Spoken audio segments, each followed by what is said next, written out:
PaGidi expression, where your voice belongs. Speak your mind, speak your pain, speak your truth out loud. PaGidi expressions, we rise, unashamed and bound.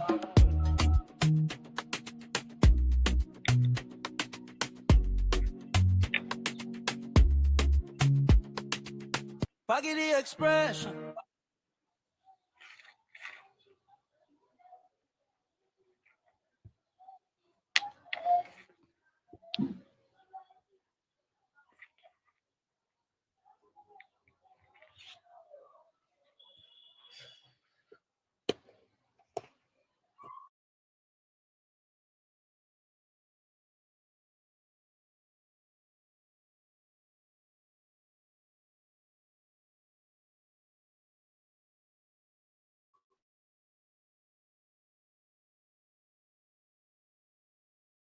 Morning, everyone.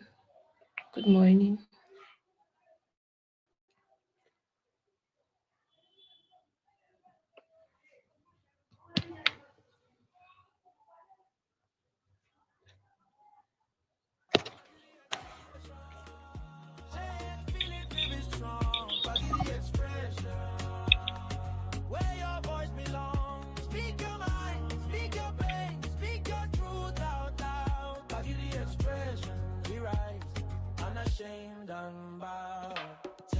Share it, let it flow. PaGidi expressions, let the whole world know. PaGidi expression, your voice, your space, your home. PaGidi expression, say it, feel it, live it strong. PaGidi expression, where your voice belongs. Speak your mind, speak your pain, speak your truth out loud. PaGidi expressions, we rise, unashamed and bound. PaGidi expression, say it, feel it, live it strong. PaGidi expression. Tell you a fact, you were never asking for too much. You were asking the wrong person to value. You stayed, tried, gave more, hoping things would change. But deep inside, you knew something was breaking. Before it falls apart, every relationship looks perfect until it isn't. Until the misunderstandings, the emotional distance, the quiet pain. But what if you knew where to go before everything falls apart? Where do people go when they have relationship problems? Is the emotional truth nobody talks about. Inspired by PaGidi's life story as a lawyer and mental health advocate. And co-created with Uche A. This book reviews the emotional decisions people make when their heart is in trouble. This ebook uncovers truths most couples never talk about. Inside this book, you'll finally understand why people withdraw emotionally, how relationships lose connection, when to keep fighting and when to walk away, and the truth about the choices people make in love. It will open your eyes, strengthen your mind, and transform how you love. Don't wait for damage you can prevent. This book will give you clarity. It will give you answers. It will give you peace. Because confusion is heavy, but truth is free. Get your copy of Where Do People Go When They Have Relationship Problems. Download your copy today at seller.com/relationship problem. And choose clarity over confusion.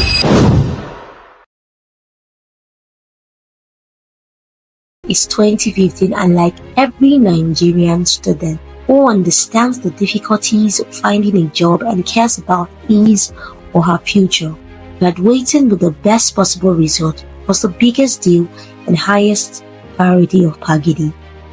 PaGidi was the final year student of the Faculty of Law at the prestigious Olabisi Onibanjo University at Ago Iwoyi, Ogun State, Nigeria. He had high hopes of attending the Nigeria Law School that same year and being called to Nigeria Bar soon after.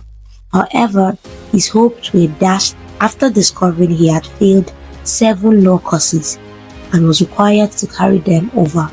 This meant an automatic extra year in school, while his mates moved on to the next stage of achieving their goals.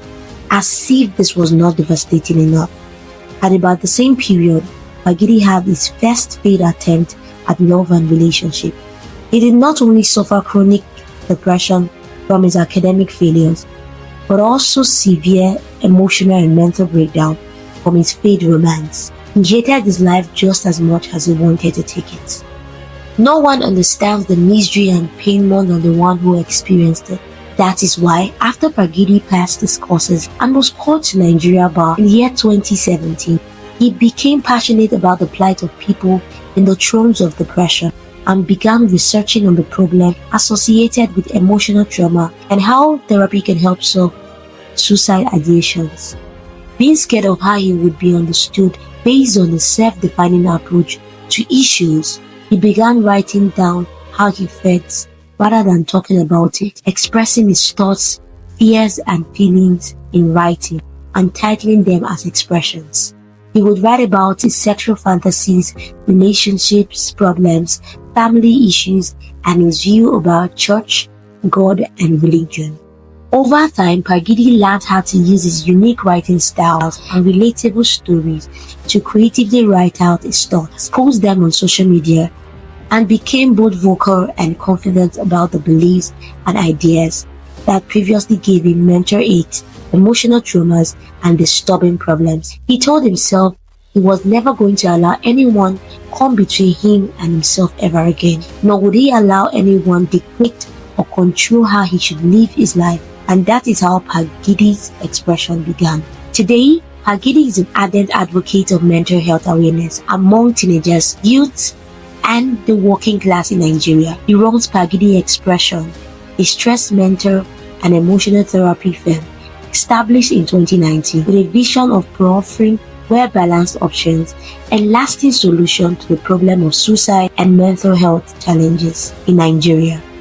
In partnership with leading mental health organizations, PaGidi has helped over 5,000 youth with their depriving challenges. He has authored 5 books on suicide titled Dearest Suicide and has written more than 200 expressions. He is also the convener of the main mental health educational awareness, September Suicide and Depression Awareness, and MBS Lagos Bootcamp.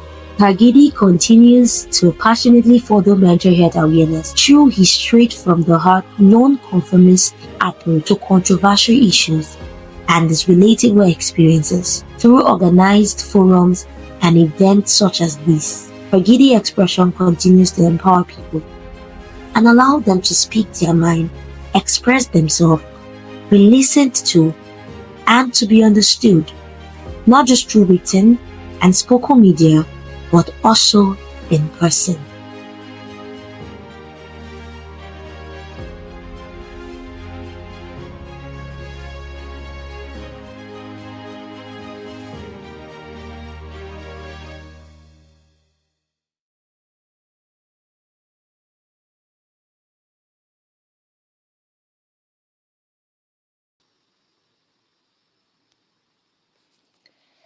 Good morning, everyone. Welcome to day 2. In today's session, we'll be bringing up Abdurrahman Bello, who is a neuroscientist and is passionate about understanding how environmental stressors, particularly social isolation and phytotherapeutics, influence brain function, behavior, neuroinflammation, and brain structure using Drosophila and mouse models. Outside the lab, Abdurrahman is a mental health advocate who believes science should serve people where they are. He is the senior content director at PaGidi Expressions and is deeply involved in multiple outreach initiatives focused on improving mental health awareness and access to care. It combines neuroscience and creativity through tie and die hats, organizing community workshops that use color and craft to foster social connectedness and support mental wellness. He is a member of several professional societies, including the International Society for Neurochemistry, the International Parkinson and Movement Disorder Society, and the Black in Neuro community. Now, please, let's welcome on stage Abdurrahman Bello for his welcome speech.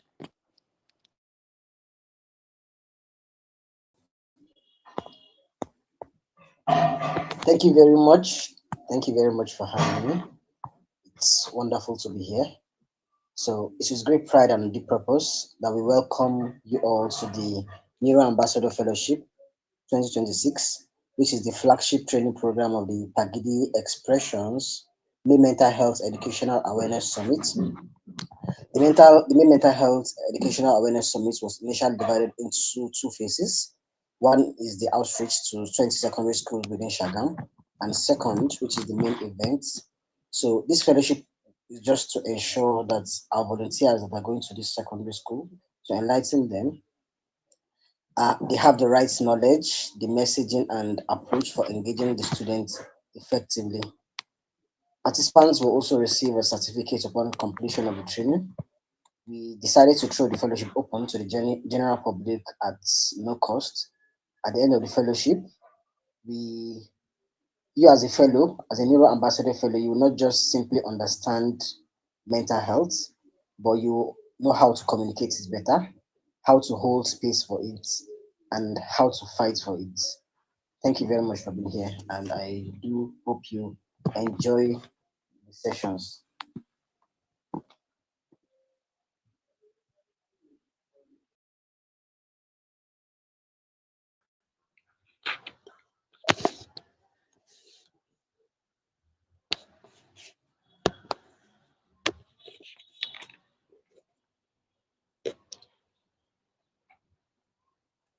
All right. So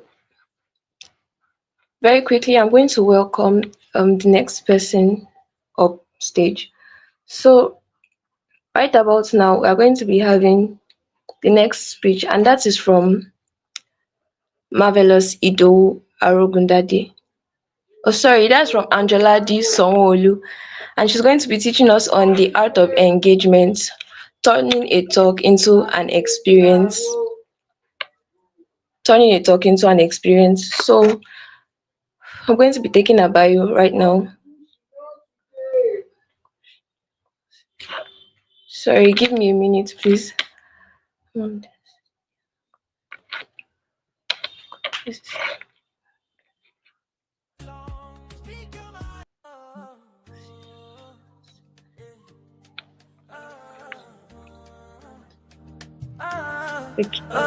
So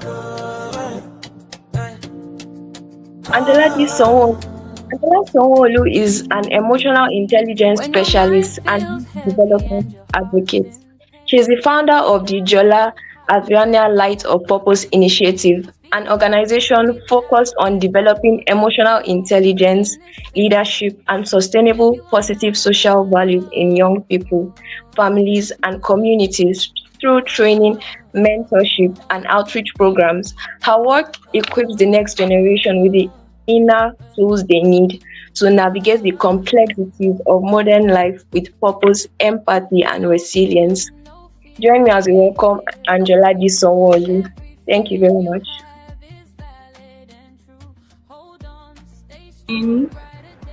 Good morning, everybody. How are we all doing today?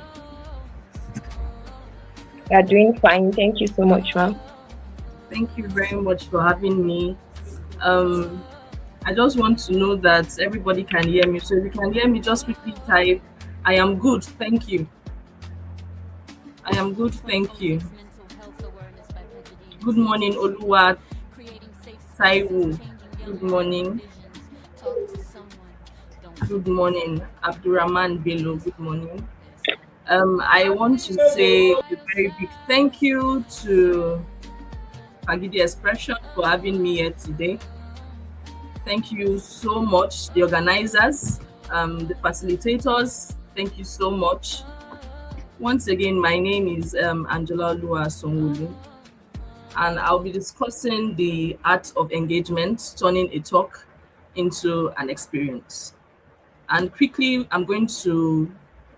in the next 25 minutes, I'm going to be discussing that with you. Many people think they can actually talk, but not everyone can engage an audience. You'll be going out to secondary schools to engage with students, and mostly the students will not remember all the facts that you state. They will remember what you actually said or some major things that you said. What they will remember, what they will really remember is how you made them feel and how you involved them in whatever session you were holding at that moment. So today I'll be sharing with you briefly Three things that will turn a talk into an experience. I don't know if I should share my slide or it will be shared for me. Can I please get the answer for that? Will I be sharing my slide?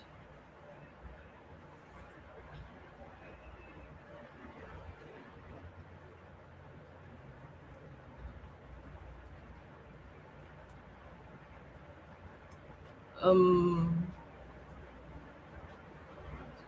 please, is Faith around or who is going to respond to me? I'd like to know if my slide will be uploaded or I should do it here.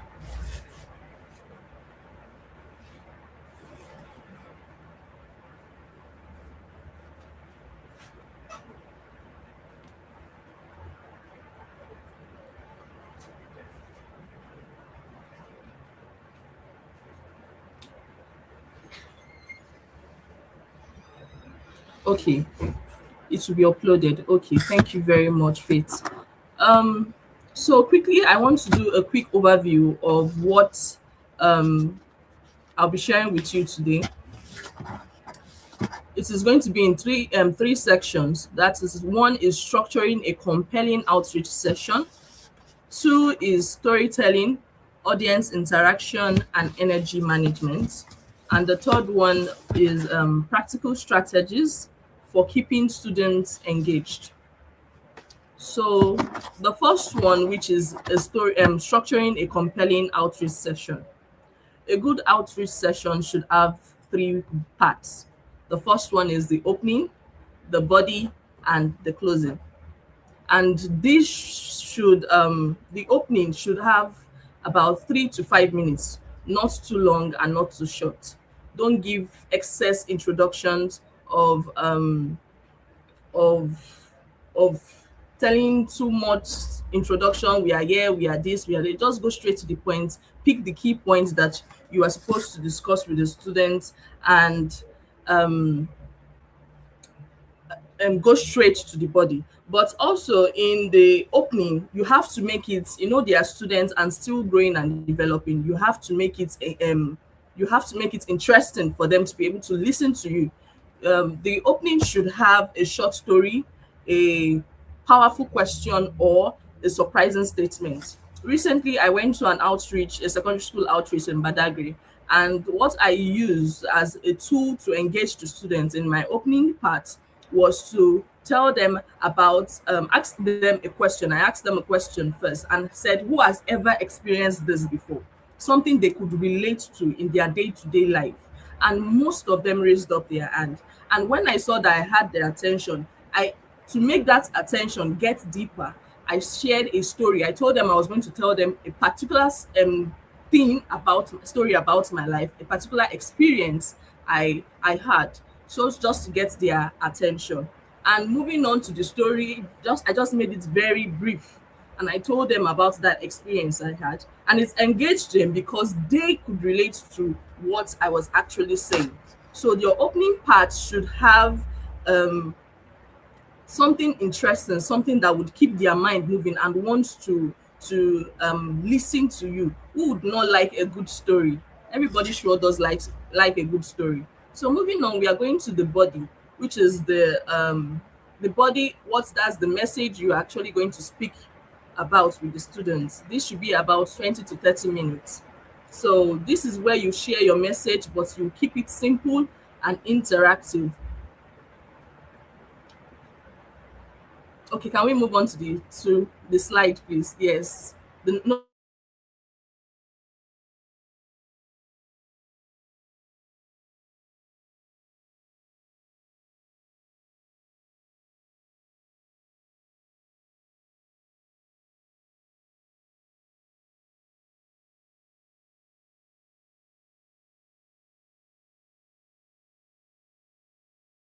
next one, sure that they understand themselves, they understand others, and I'm going to repeat that.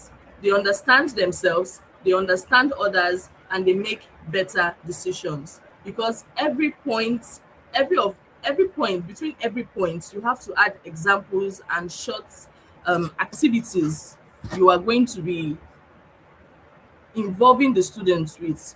So you make sure that they are actually engaged with whatever they are talking about, whatever activity that you are going to be bringing. You make sure the students are engaged. You can either include like a question, or you call students out to help you out.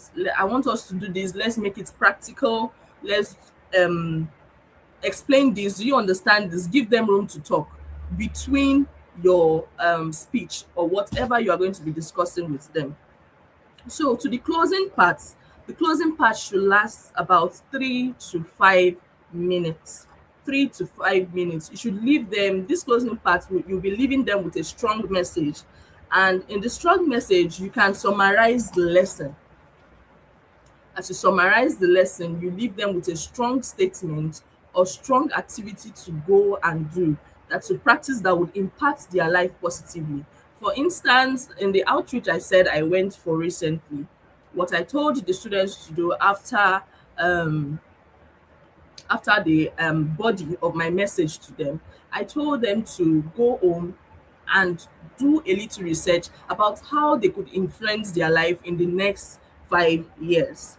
So most of them took notes, and some of them later on reached out to me, to who I also mentor now. Some of them reach out to me to help and to ask for guidance on how to actually do those things I told them to do. I also made a statement that would always be in their mind.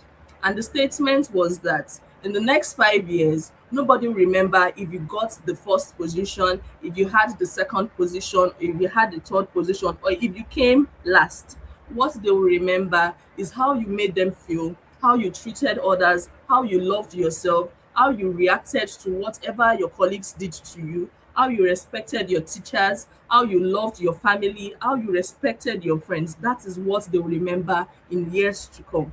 So it was like a statement that made them think not for now, but for the future. So it was a statement that I used to end the session at that moment, that kept a reminder in their head.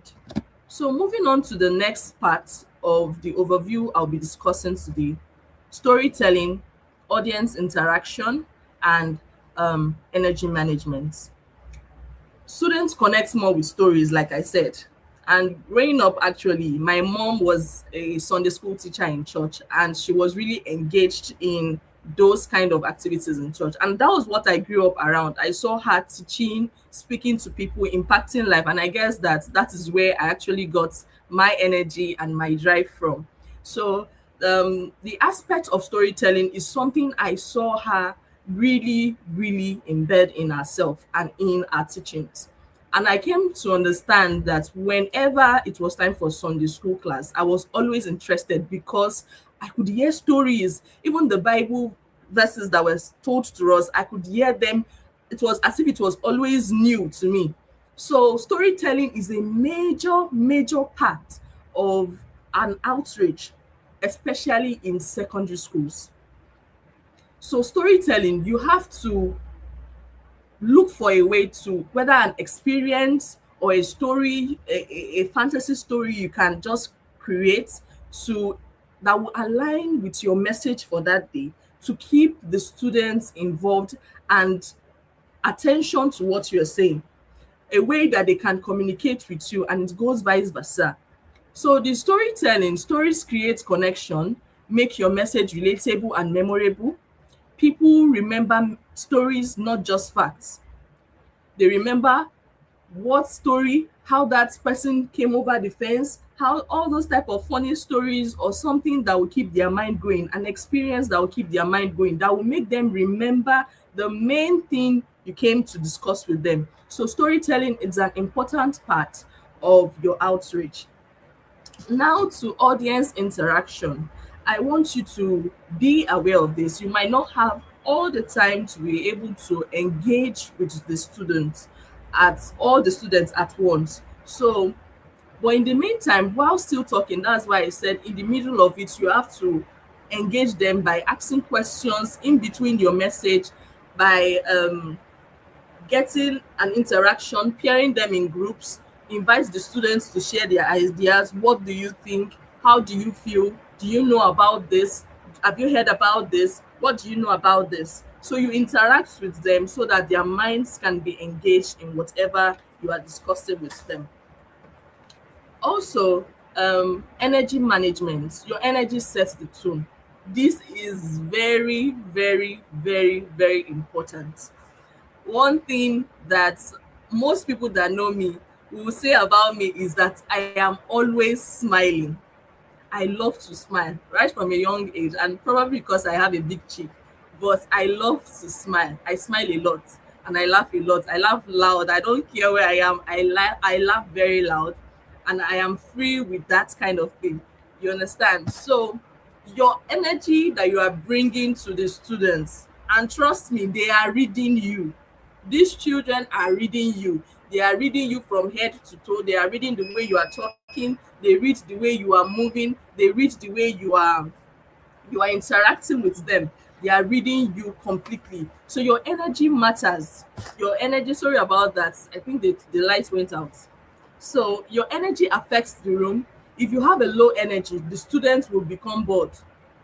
So just know that once they sense that you don't feel like being in their presence, they will know, and they start pulling out. You start losing their attention, you start losing their listening ears. So use your voice, make it loud, make it bold, speak, make eye contact with the students, smile as much as possible. Smile, interact with them, compliment them, make them feel seen, make them feel heard. That is when you can get their attention. Moving on to the third part, which is the practical strategies for keeping students engaged. What are the practical strategies to make sure that their mind is focused on what you are going to be discussing with them? I'll be giving you some practical tools you can use that will always use to remember that this was an excellent outreach. So number one is keeping it simple. You have to keep it simple. Avoid complicated explanation. Anything that would make the story confusing or big English. Don't overuse big English for these students. They are still growing. Even if you go to a very big school and private school, just use simple English, one that the students can easily understand, one they can comprehend and easily remember. Number two, there is use examples from their daily life, day-to-day life. When you get home, what is your relationship with your family?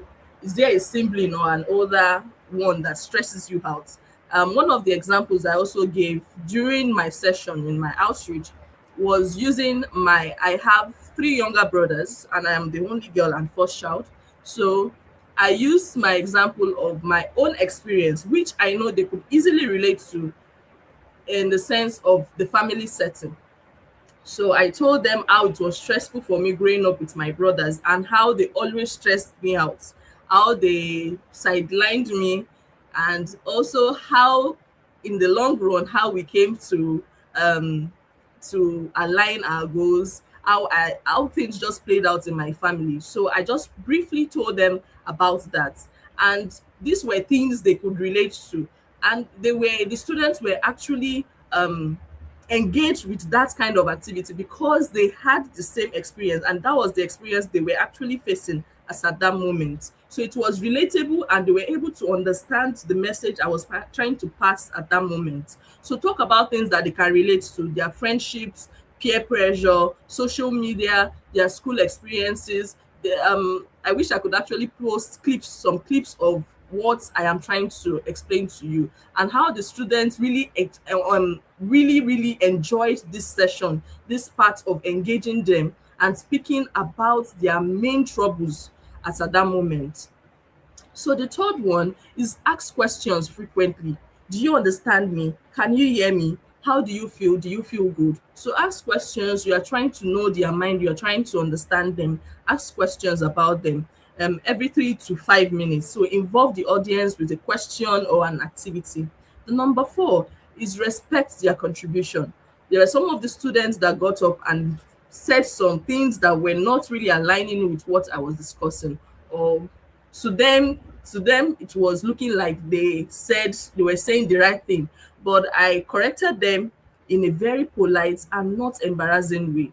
You understand me? So you have to study how to manage the students when they even say the wrong thing, when they say the right thing, when they are making noise, when they are stressing you out. How do you keep your cool?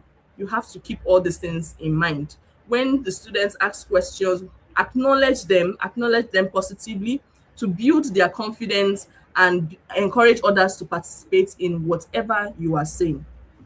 So now to the conclusion, um, a successful outreach is not doesn't matter, is not about how much you say, it is not about how much you move your body or you go here and there. It is about how much the student understood the experience. It is how much they can remember. It is how you made them feel, and it is how well you opened up to them.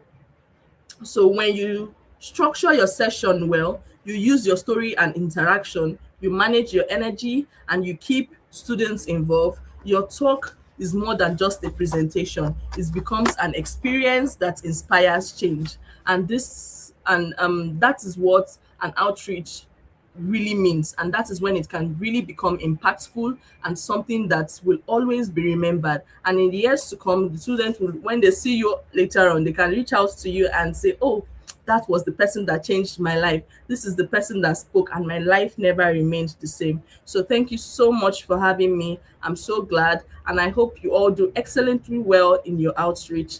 Thank you so much, and bye for now.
Oh, wow. All right, thank you. Thank you so much, Ma, for that session. I learned about how to talk to my audience without necessarily just focusing on the usuals that we already know, how to engage my audience, especially as students. So, Ma, please, I just have two questions for you, please. So, the first one I want to ask is,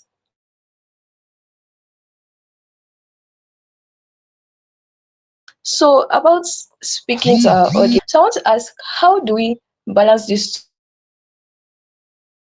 two? How the core subject that we have?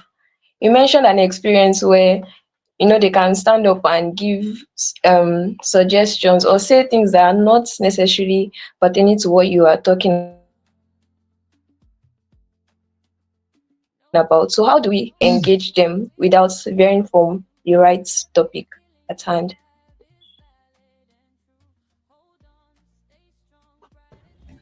If I understand you correctly, you mean those students that stand up and say things that were not related to what we're actually discussing, that how do you not divert from the original topic you are discussing? Is that what you mean?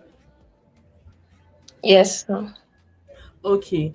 Students can actually be funny sometimes, and some of them Yeah. can actually be nasty. Sorry for that language, but I just have to use it. Some of them are very, very funny and nasty. Some of them they understand what you are saying actually and want to just stress you out, but you have to Exactly. have control. And that is why I would say you should volunteers that will be reaching out to these students should go and study about a little about emotional intelligence, how to manage yourself as at that moment. So apart from that, what I do when I encounter students like this, I just tell them, thank you so much for saying this. Do you know this thing actually matters? But come and meet me after the outreach. We'll discuss. I'll talk to you about it. Do you understand? And they'll say, okay, ma, okay, ma. You understand? So once I see it's really bothering them, but this is not related to what I want to actually discuss at that moment, I tell them to come and meet me after. And I'll tell them that I would use as long as you want. I will explain it to you very, very well. Don't worry. So I pamper them in a way that they won't feel embarrassed. The other students don't laugh at them, but at the same time, I am taking my attention back to the main focus. I hope I answered your question. Yes, very well, ma. Thank you, ma. So, and one last thing I want to ask, is there one last thing you would like to leave with us before the end of this session? One The last thing thing you want us to know? Okay, the what I would like to leave with you all is that I would say basically volunteering is a major part of changing a life. Mm. The reason why I said volunteering is a major part of changing a life is because it is like a sacrifice you are making, and you don't actually know the type of impact you are making in this children's life. So, what I can only say is that I pray for courage for you. I pray for the grace to know what to say, how to say it at every given point in time. And I pray God strengthens you all as you go out for this outreach. And the words to say too, God will grant it to you. God will give it to you. So that's all I can say for now. Thank you so much, ma. We really enjoyed the session. Thank you so much, ma. So, I hope we have all been listening. So, very quickly, we're going to be having our next speaker up. So, our next speaker is going to be Marvelous Ido Arogundade, and they're going to be talking to us about handling their secrets, responding to students in distress, handling their secrets, responding to students in distress. So, very quickly, I'm going to take the introduction of our next speaker right now. So, Marvelous Ido Arobundade is a clinical psychologist with a master's degree in clinical psychology and a background in guidance and counseling. She has experience in psychological assessment and evidence-based interventions with a focus on adverse childhood experiences, trauma, resilience, and adolescent mental health. including emotional regulation and behavioral challenges such as substance abuse. Her work spans clinical and community settings, equipping individuals with practical tools to manage stress, distress, and life challenges. She's the founder of Marvelous Light's Mental Health Hub and the visionary behind Project I See You, an outreach initiative designed to promote emotional awareness, reduce stigma, and create safe, supportive spaces where young people feel seen, heard, and valued. Marvelous combines psychological expertise with empathy, storytelling, and culturally relevant approaches, translating mental health knowledge into simple, relatable, and impactful interventions. Wow. So let's welcome Mrs. Marvelous Arogundade as she gives us the next speech. Thank you so much.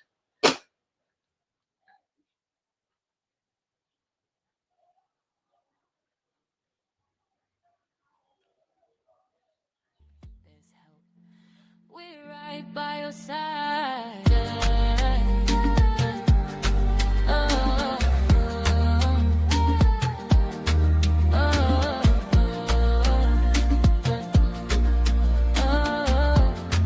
In distress. So please kindly upload this slide. So from here, I will also read from my slide here. So the All right. focus of today, I'm going to really focus on mental health first aid, distress identification, emotional disclosure handling, referral pathways, professional boundaries. And I'm expected that at the end of this session, I'm able to make all participants understand what distress look like in students, recognize emotional and behavioral warning signs, respond safely to emotional disclosure, apply mental health first aid principles, and be able to handle student secret ethically and responsibly, because that is very, very important. And understand the referral pathways and professional boundaries. Thank you so much. So, as an ambassador, and the volunteer, your role, first role, is to be that safe space for the student to be coming in contact with. You are their first point of emotional contact. You are the bridge between the students and professional help. So your supportive presence during the emotional crisis is very, very important. So I would define the word distress. Distress is a psychological, emotional, or behavioral state where a student feels overwhelmed or unable to cope effectively. So you can only call a challenge a distress when it has started affecting their functioning. But though every challenges must be dealt with, whether it looks small or is perceived small or not. Sometimes it's not always visible or dramatic. So please take note of that. And when you come into contact with students, we identify different types of distress, their emotional distress, and you see the symptoms through sadness, anxiety. Some of them will be known to be very, very angry in school. And the psychological part, there are cases of hopelessness that has been seen in students.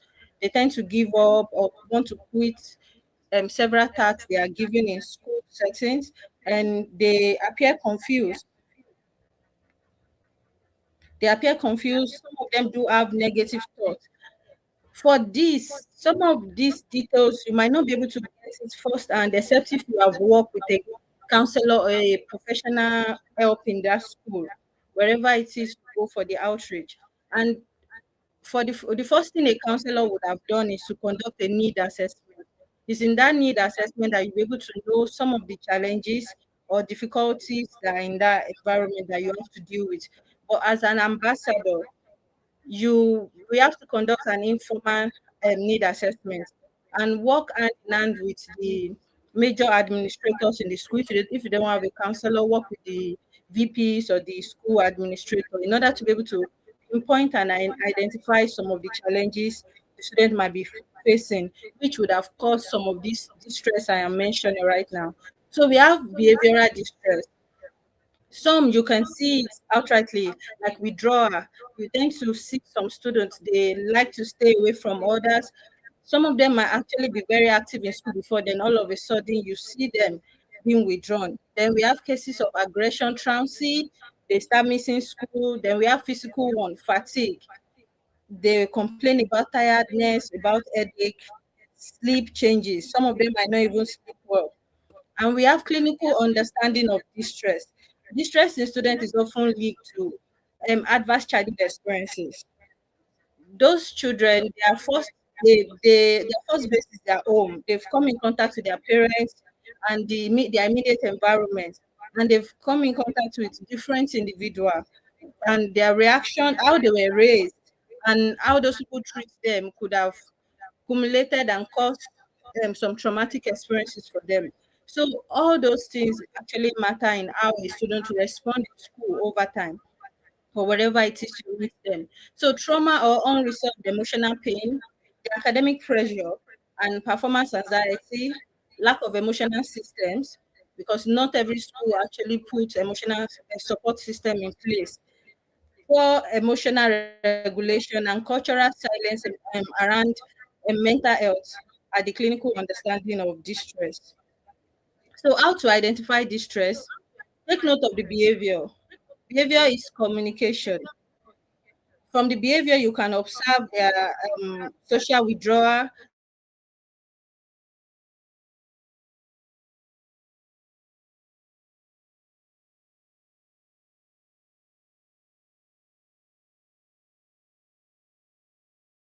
drop in academic performance.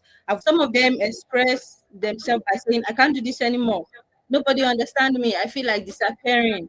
I'm tired. Students that tend to exclaim or say those kind of words, they are showing that there's an underlying condition.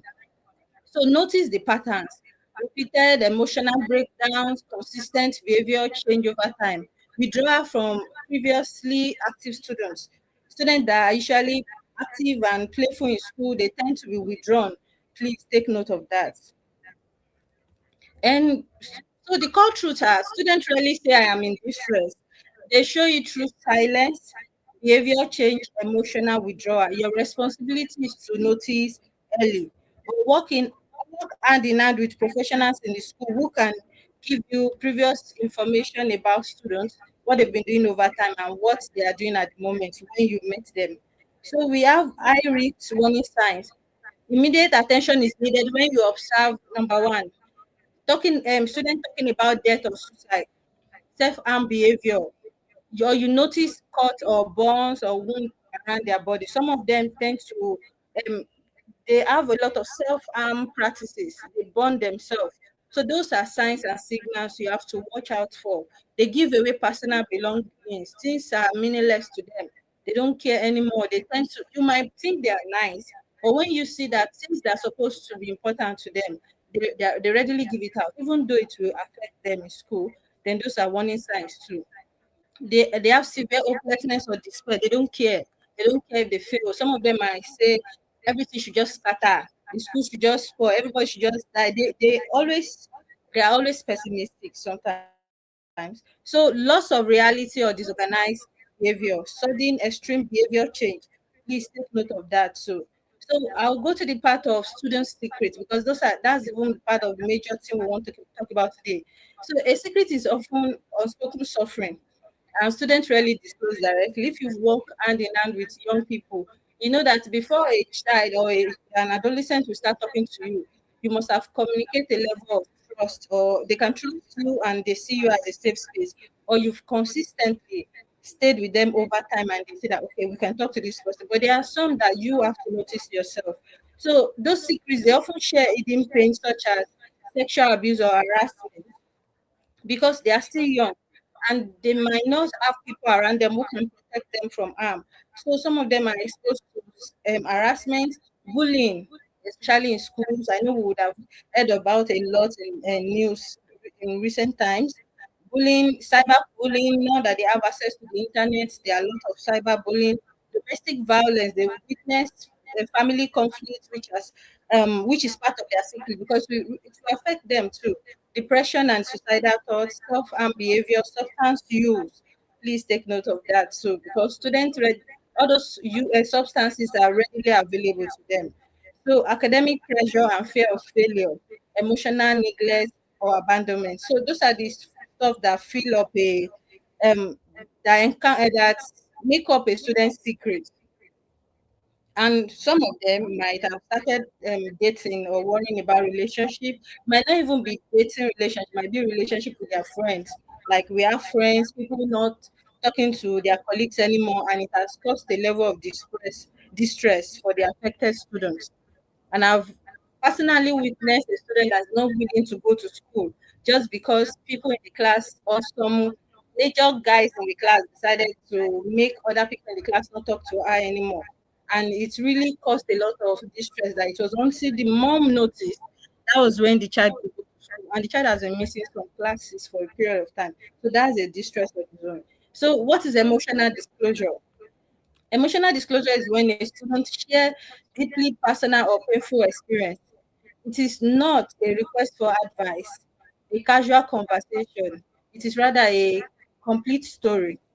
It is emotional disclosure is not a complete story. Sorry, it is not, because sometimes in doing therapy or counseling or even just having a conversation with students, you might think they are telling you the beginning of a story. They will actually be telling you the middle, not even the end.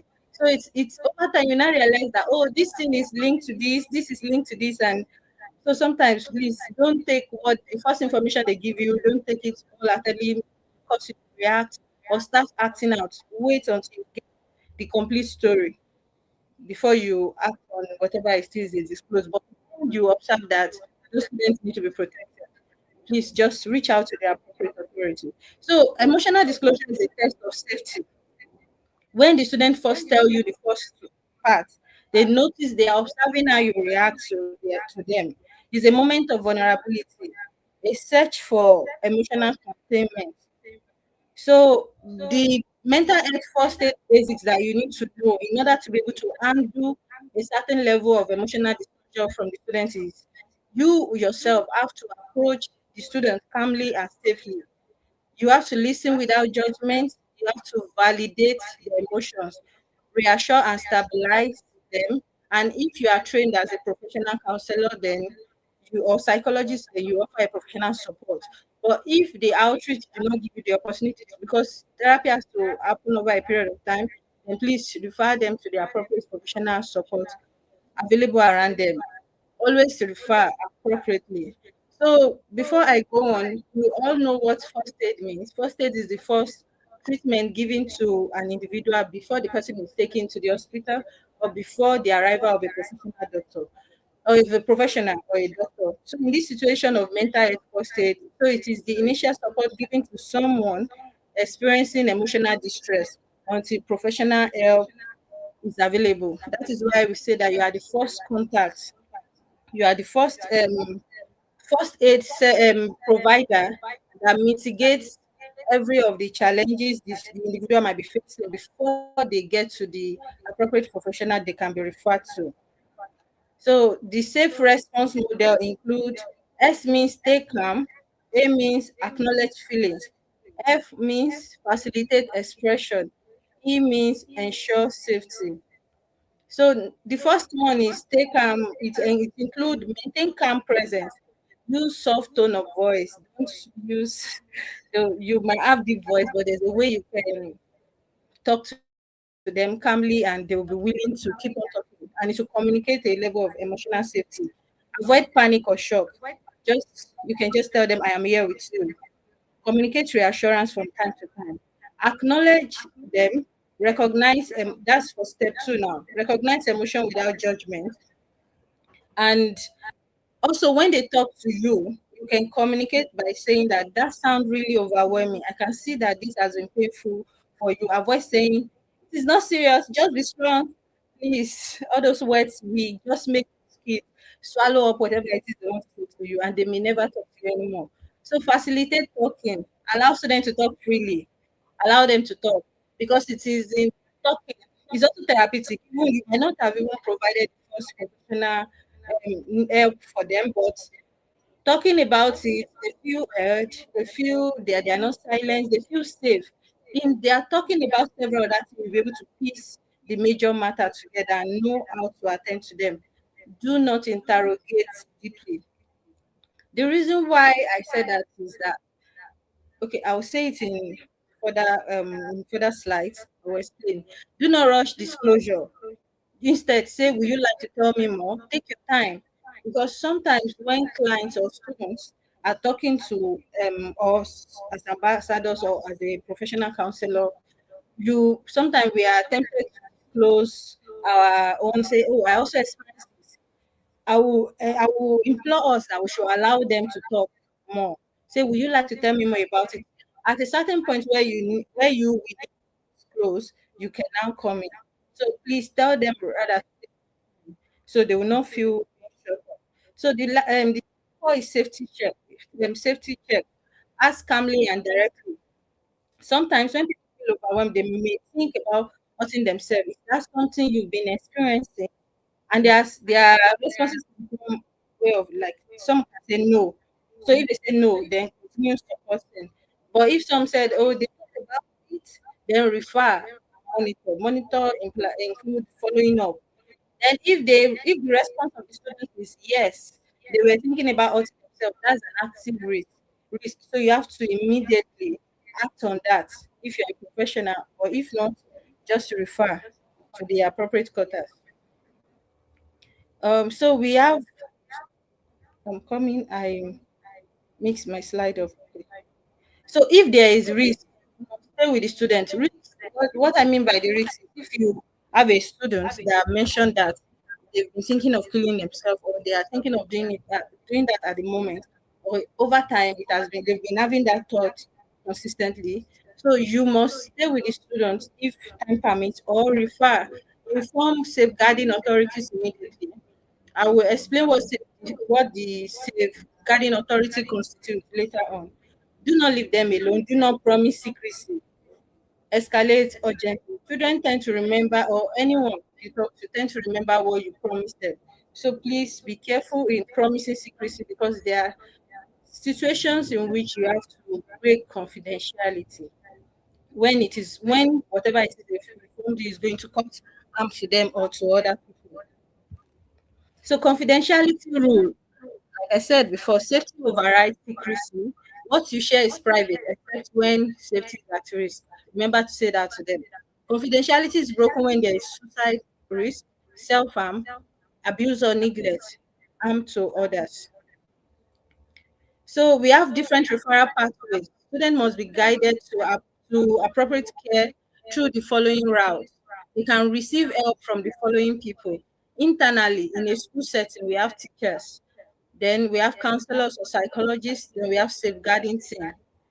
So externally, we have hospitals, NGOs, psychiatrists, clinical psychologists, or other trained professional in the mental health world. So we have emergency, immediate medical intervention. There might be cases that you might be opportune to meet a student who is ready to carry out a suicide or harm to themselves that particular time. So you have to act immediately. External referral. So it implies continuity of care, not abandonment. So don't feel that, oh, when I refer, that's all. It means they have to keep on receiving care from the people that can attend to them. Then if you can follow up, please do. This is used when school support is not enough, and situation where the following are identified: severe depression, suicidal ideation, psychosis, trauma overload, substance use. So they might need to meet people who can handle that very well. There are professional boundaries. Yes, I would like to talk about this. Ambassadors are not therapists, except for the trained and licensed ones. They are not the people that to diagnose what is wrong with this kid or not. There are people that are trained to identify that, but there are some subtle distressing signs you can easily identify. That is why we are talking about referral pathway here and how to handle whatever it is they tell you. So in whatever it is they tell you, which is their secret, you will know the ones to refer them, you will know who to refer them to, and you will know the ones you can attend to. So you are not secret keepers. You are not the emotional rescuer. Rather, you are the first responder, you are the listener, you are the stabilizer and connector to care. So please don't forget that. So key boundaries in the emotional part do not become their only support system. If you are not overwhelmed, you might also even underserve them, because some of them will grow dependent on you and you can't be there all the time. So please do ensure you are not the only support system. Time, avoid prolonged crisis conversation. Communication, no late night dependency. Role, step within ambassador scope. How do students decide to trust you? Students open up when they feel safe, no judgment. So please take note of your facial expression, because they are the non-verbal cues. You might be like, I'm not judging, but your face is like, okay, or it's giving them the expression of, I don't care, or it's giving them the expression of, are you the only one that's ever experienced it? Or the expression of, this is a small thing, it's a small thing inside life. Just make sure your verbal cues and non-verbal cues are communicating safety, please. So make sure they are heard by engaging in active listening. Don't be pressing phone when you are listening to them. Don't appear that you are distracted. So when you are listening to them, please concentrate on them. Respected emotional validation. Please always have this in mind. No matter who your client is, even if it's a small child, old person, try to communicate the level of you are on the same level, you come down to their level. If you are sitting on a chair, try to make sure your chairs are aligned, they are the same, so that you won't be sitting on a mighty chair and you'll be commanding a level of authority. They will not, they might feel safe, but it will still be giving them the vibe of they are talking to maybe their teachers, person superior to them, that won't really get them. So you have to actually be able to communicate a level of emotional validation, and to show them that you really respect them, you respect their feeling, you respect everything about them and their person. So, and also show that you are trusted by being consistent and by being calm. So, how to appear safe? I've mentioned before, your calm body language is important. Your tone of voice has to be soft, please. Non-judgmental reactions, respectful silence when needed. You don't have to talk all the time. Just listening to them, silence and nod your head to show that you are following them. Emotional control. Don't start shouting, "Mo gbe o, mo ki o," or don't start crying. Try to control that. Sometimes some talk, some words can make you want to react, because we are human beings, and sometimes, especially when they talk about abuse or different things, you really want to go and fight the person immediately. Please just ensure you have a level of control, because when you lose your control, it also communicate to the client that, okay, this is a big deal. Let me just die right now. So sometimes the way you handle it will help them to also know that, okay, I think we are getting somewhere. Don't diminish their problem. Don't make them feel like this is small, but at the same time, don't let them feel that the world has ended. So safety is felt, not declared. So don't think that I'm showing that I'm safe. It can be felt. So your vibe, just make sure everything align. And about the next section of what to say and what not to say. So you can say thank you for trusting me. You are not alone. I'm glad you told me. Get help together. You know the way I talk. You can try to also include some other parts to it too. So there's a part of what not to say. Please don't say it is not serious. Why didn't you say earlier? Just pray about it, or don't tell anyone no, or judgmental responses. Just make sure you avoid that. If you are used to it, caution yourself. So full response flow. We mentioned this before. Receive calmly, validate emotion. Yeah, that is also right. Because if they are just talking, you are not communicating from time to time. They are following or their emotion. Because some of them actually they are doubting themselves in their head. Maybe they've experienced abuse, and people around them have diminished their emotion. Like, kilo shele, shut up. What's happening to you? Why should you cry about it? Sometimes they feel they are mad in their head. So when you validate their emotion, that actually this, if they cry, yes, this is actually sad. Then you will know how to reassure them, but validate them, because they are checking your face, they are reading your reactions, the words you say, to show that, okay, this person gets me. So the way you validate their emotion actually goes a long way. Check for safety, listen actively, support emotionally, document facts. So please have a note in which you have records of whatever it is that happened, and if possible, with their consent, if they are old enough, you can record some of those information with their consent. Please refer appropriately, follow up. So, real life examples. We are getting towards the end of the conversation. Examples, some of the challenges that face students. We've heard of cases where students commit suicide after exams, or exam pressure on its own can make them anxious. There are several cases we know we can lay hands on in our society. But we know normal, even if it's not WAEC, normal school tests, I've also experienced anxiety before. Though I will get my work right, but I wish that exam did not happen. I can procrastinate my exam for Africa. So students tend to show anxiety at different times, like, oh, hey, I've not read enough. Different is just learn how to manage the anxiety for them. Abuse disclosure. This one is safeguarding response. You have to refer. Depression. If you can handle it, do it. If not, depending on the scale of the depression, there are severe cases of depression, then refer. Suicidal ideation. That one is emergency action. So, for example, quiet pressure, if it's anxiety, that one is identified as a low moderate risk. Student can say, if I feel WAEC, my life is over. I feel like I can't breathe. You can respond by validate, say that sounds really overwhelming. Not yes, you should not breathe. If you fail, just die. Just know what to say, please. Then safety check. And I've been hearing me talking about safety check from time to time. That means sometimes when people feel this overwhelmed, they may think about hurting themselves. So is that something you've been experiencing? When you see the safety check, you have to check their thought process. Don't assume on their behalf. Don't think, this small wahala. Check, ask them, probe them. We'll still talk about the interview. There are some parts where you won't go further because in talking about, okay, I will talk about that later. Another real life, okay, the consultation. When the student responds that no, I am just stressed. So what you should do next is continue emotional support, teach coping strategies, how to cope with it, because there will always be challenges in this life. So our role is not to butter them up or be like, don't worry, there's no problem. They know how to deal with challenges, or else more challenges will sit on the challenges and collapse.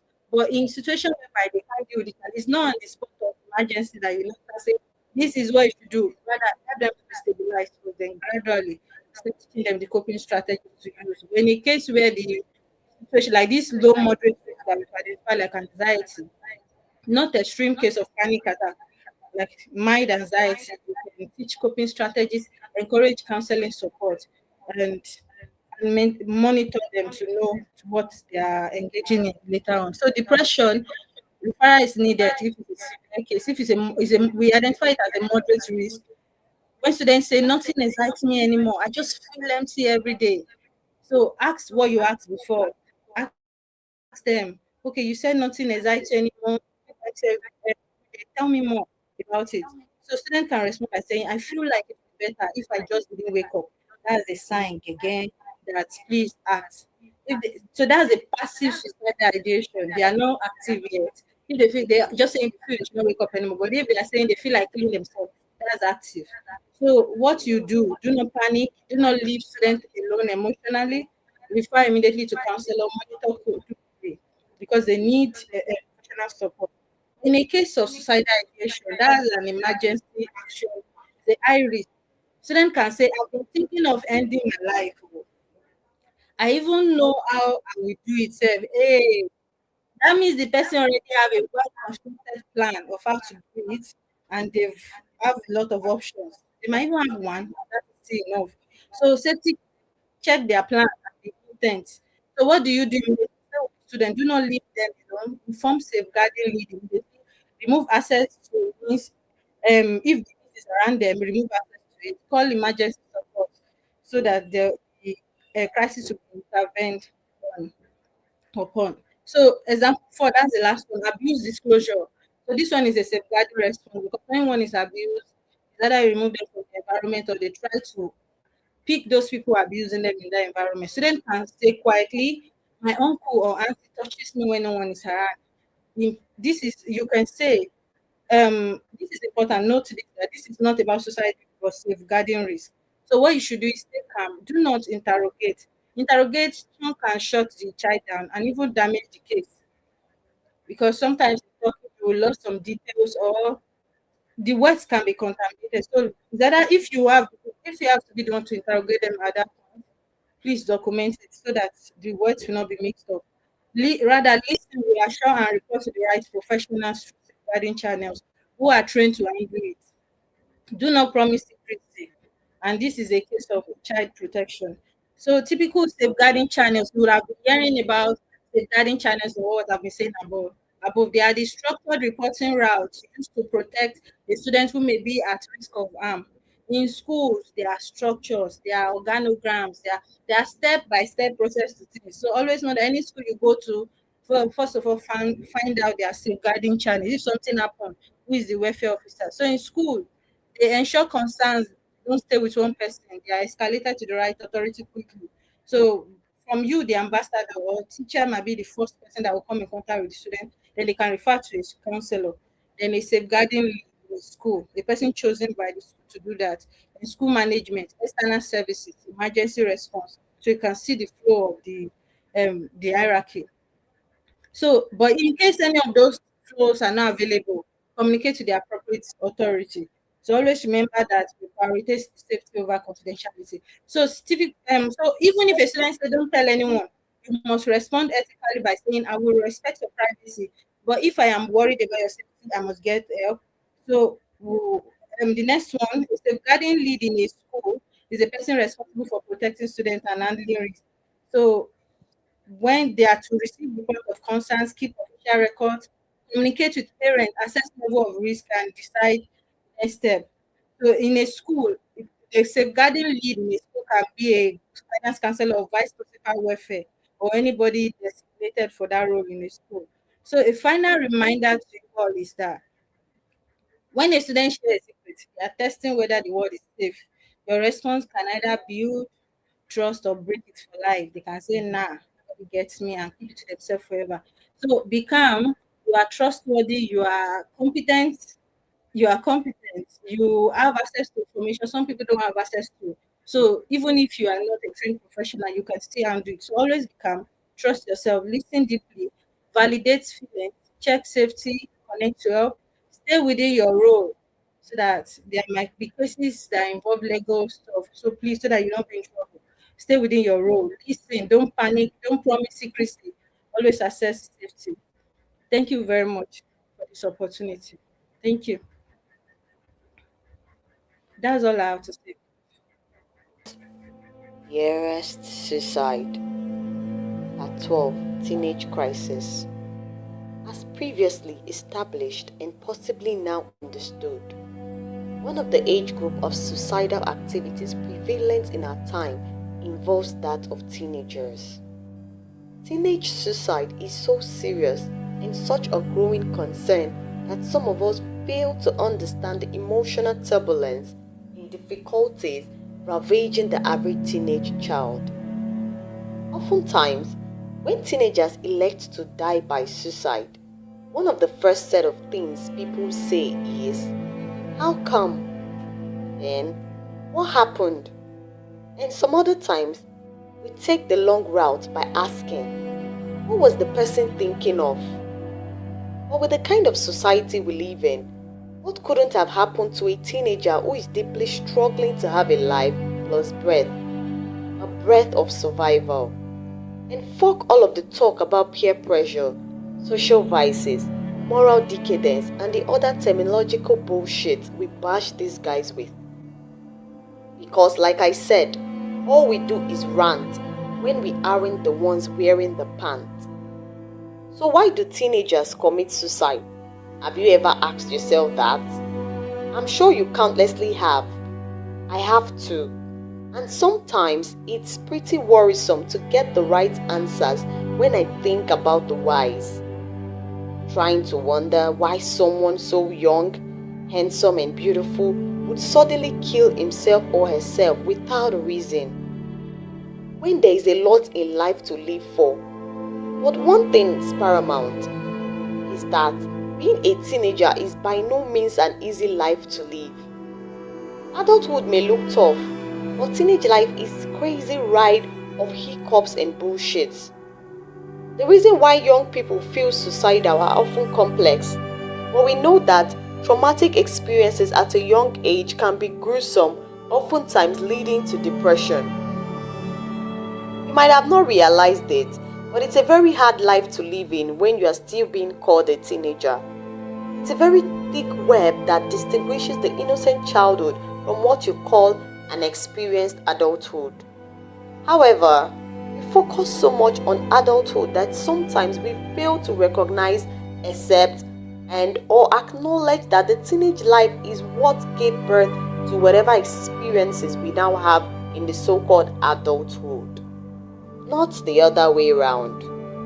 Sure, it can be a time of tremendous possibilities and opportunities, but it can also be a period of endless stress and immeasurable worries. It actually is. In the teenage life, there are lots of pressures to cope with, from family, academics, social, and personal pressure. The pressure to act responsibly and be a good child in your family.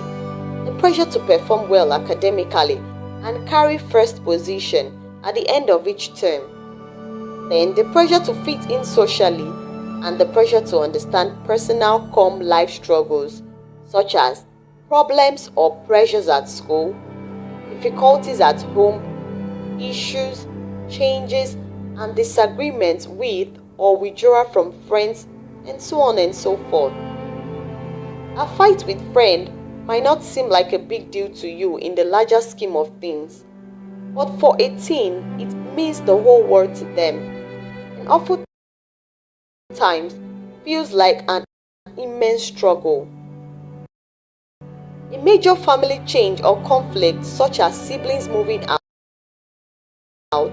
relocating to a new town, parental divorce, or separation can also have a significant effect in the life of a teenager.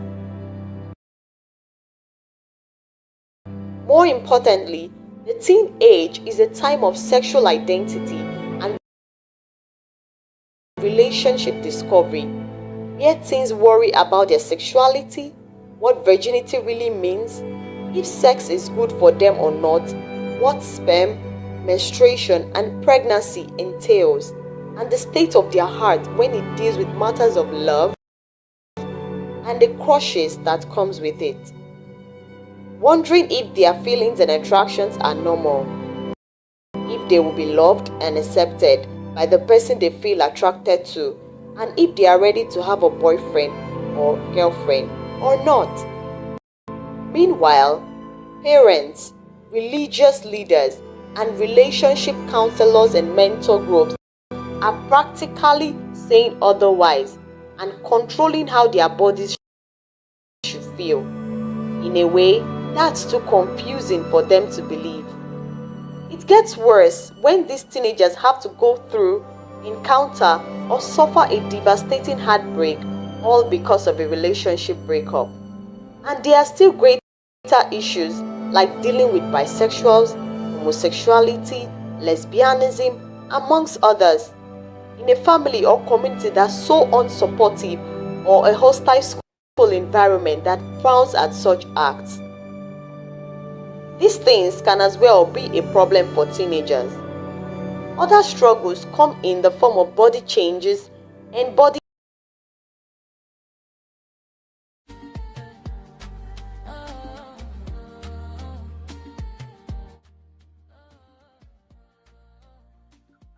All right, welcome back from our short break.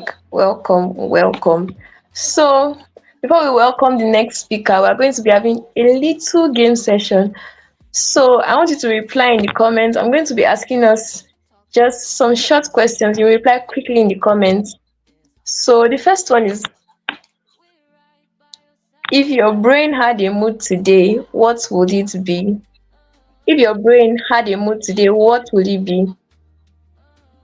So, I want us to type in the comments. Considering the fact that this is a weekend, not a weekday, if your brain had a mood today, what would it be?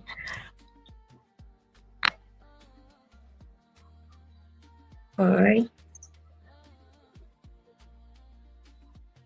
Happy mood.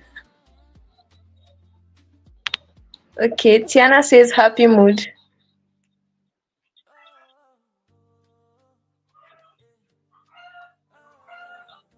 All right.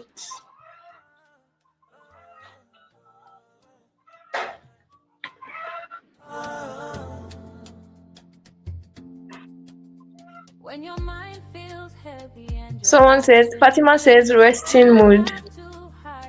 Yeah,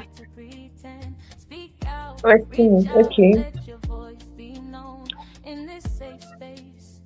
You are not alone.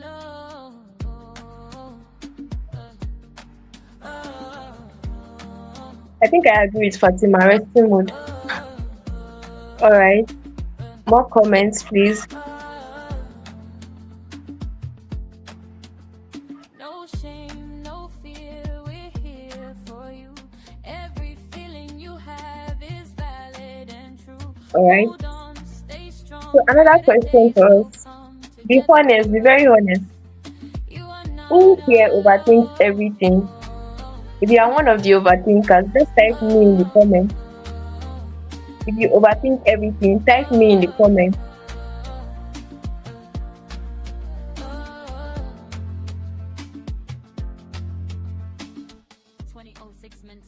All right. All right. So we're going to be having our next session now. Our next session. This is the second to the last session for today. So the topic for this session is leadership and representation, becoming a neuro-ambassador. Leadership and representation, becoming a neuro-ambassador. And our facilitator for this session is Mrs. Sholuade Esther. So I'm going to be taking her bio right about now. Mrs. Sholuade Esther. Please 1 minute.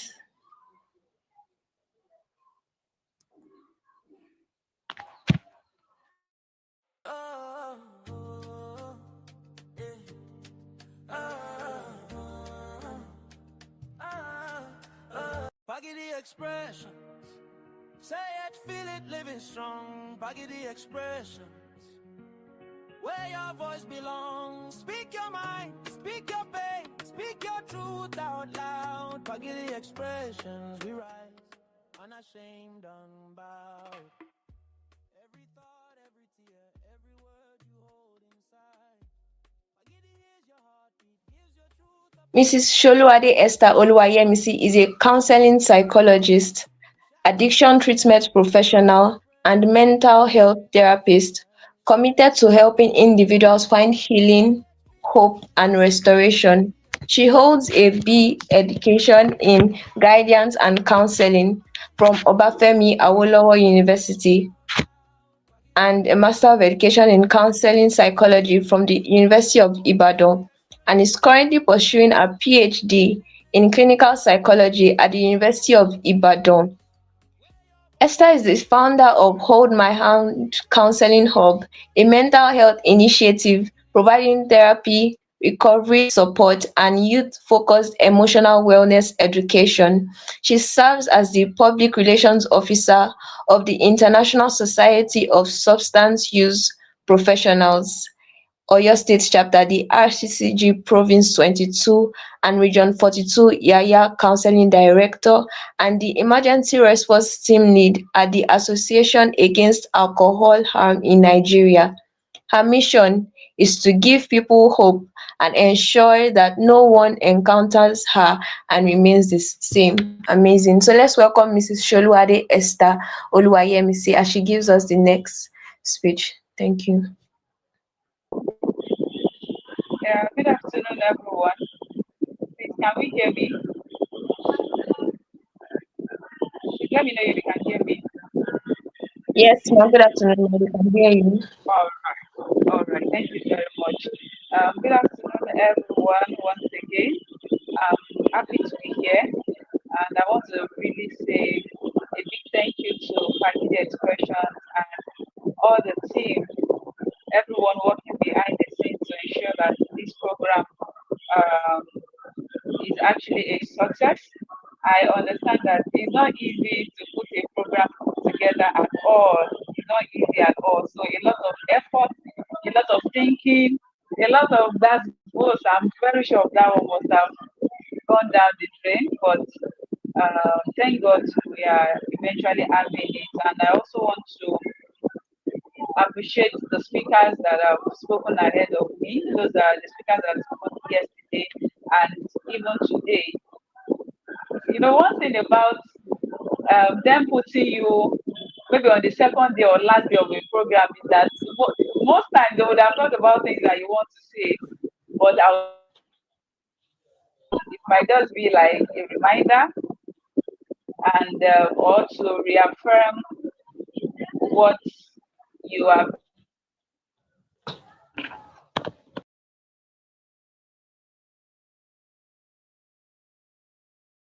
Network is behaving funny. Please, can we still hear me? Okay, so if you can hear me, let me put, yeah, let me, you can put it in the comment section and something you can just, oh, thank you very much. So, um, thank you to all the speakers. And also want to say a big congratulations to our Neuro-Ambassadors, the new set of leaders that we are launching that would be our eyes, would be our hands, would be our leg, would be a representation of PaGidi expressions to their world and even to the society at large. So I'll say a big congratulations to you. Thank you for being part of this training. And I want to tell you that today is not just about learning, it's about becoming. So you're not just attending this training, this session, just to listen to what we have to say, or one of those training that probably you've been attending before, but it's to become a better person, to become who you are meant to be or who you are supposed to be, a solution provider. I briefly heard some of the things that Marvelous, the last speaker, spoke about what you are expected to do as an ambassador. So, and to talk about leadership and representation, becoming a neuro-ambassador, leadership and representation, becoming a neuro-ambassador. So we have been going through this training since yesterday to be a neuro-ambassador. And I don't want to start defining what is neuro, who is an ambassador. That must have been said yesterday. But the core of what we are talking about today is the fact that we are raising leaders, we are raising ambassadors, and in leadership is about showing up. Leadership is not just to tell people what to do, it's about showing up, it's about representing a vision wherever you find yourself. And today we are going to be learning about understanding your identity as an as a neuro ambassador. So we want you to know what it truly means to be a neuro ambassador and to embrace that identity fully, right? When it comes to mental health, yes, a lot of times people want to shy away, or sometimes we even want to sugarcoat it. Sometimes we don't want to say it the way it is. And let me just tell us this. Just last week Friday, I was having a group sessions with my clients, and I was talking about mental health. I actually meant to talk about I was talking about mental illness. I was talking about schizophrenia, psychosis, depression, and all of that. So while I was talking to them, because it's a mixed population. So I was now saying that some people have mental health challenges. One of my clients said, "Me, sister, call it what it is. We have mental illness, and it's okay." Even as a professional, I was still trying to, so that everybody can be comfortable. But I love the fact that, some of them have embraced this. Yes, it is a mental illness that we are battling, and we are trying to show up for ourselves and become a better person, even with what we are going through. So, we want, as an ambassador, you must understand your identity as a neuro ambassador and embrace it fully. It's nothing to be ashamed about. And also, we'll be learning to recognize your influence. So the second thing we will be learning in this session is to recognize your influence. That is to understand the weight of your responsibility and the power of your presence on other people. Your presence is so powerful. In fact, the world needs you. The world needs you. And if you fully embrace your identity and you are doing what you are supposed to be, see, a day will come or someone will tell you that, guy, where have you been all this while? If I had met you earlier, probably I would have been a better person. So it's about influence, because leadership is about influencing. Leadership is about influence, the kind of influence you have on people, not to force them to do things, but they look at you, they see what you are doing, and they are engaged to it, and they want to do it also. And another number three is to represent with excellence. Now, the problem is not even about representation, but how are you representing? To show up with excellence. So we learn the standard, the behavior, the mindset that is required to represent well in every place. There are some qualities that you must that you must show as a neuro-ambassador. So people must say and say that yes, you truly know what you are talking about. And the last thing is also to learn the fact that there is need to commitment. There's a need for commitment to long-term advocacy. A lot of people want to do advocacy. They want to lend their voice to mental health. They want to talk about mental health. They want to do this. They want to do that. But you must understand that advocacy is beyond a single event. As a matter of fact, with this that PaGidi expressions is doing, it's not a one-off thing, because I know that there's a program coming up in May. May is World Mental Health Day. So it's not about coming up in May, mental health matter and all of that, building the real thing. So it's not a single event. But advocacy is not a single event, and that is what we'll be learning, to move from a single event, in doing something that is sustainable. And I must tell you that that is one thing PaGidi expression is known for: sustainability. You will never say even PaGidi himself doing something just for the sake of it or for the fun of it. It's something that must endure. Why are we doing this thing, right? And sustainability is very important. It's commitment to this vision.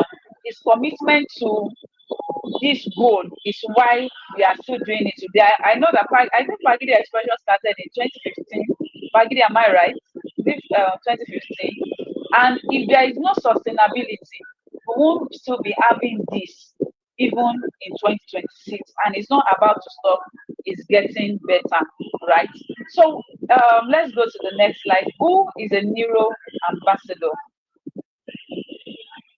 Now, I'm not just defining it, I'm telling you who you are as ambassador. So you are not just yourself. Okay, so let's say, yes, I'm a neuro-ambassador for PaGidi expression. I'm not just for Inesta, I'm representing something. So the first thing is that you are a safe space. So it's not just about talking about mental health and just saying, say no to depression, say no to suicide, speak up. Those are things that when it's not mental, those are the common things that we all talk about. But as a neuro-ambassador, it's not just to talk. You are a safe space in human form. When we talk about safe space, we are not talking about a building. We are not talking about a building. A safe space can be a person, and that is who we expect you to be even after this training.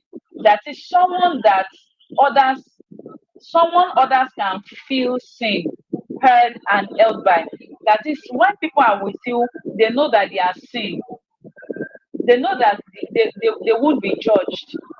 They know that they will be heard. Because in our world today, a lot of times, yes, in as much as we tell people speak up and all of that, many of us, we are very quick to respond. We don't really listen. Yes, we say we listen, we don't judge.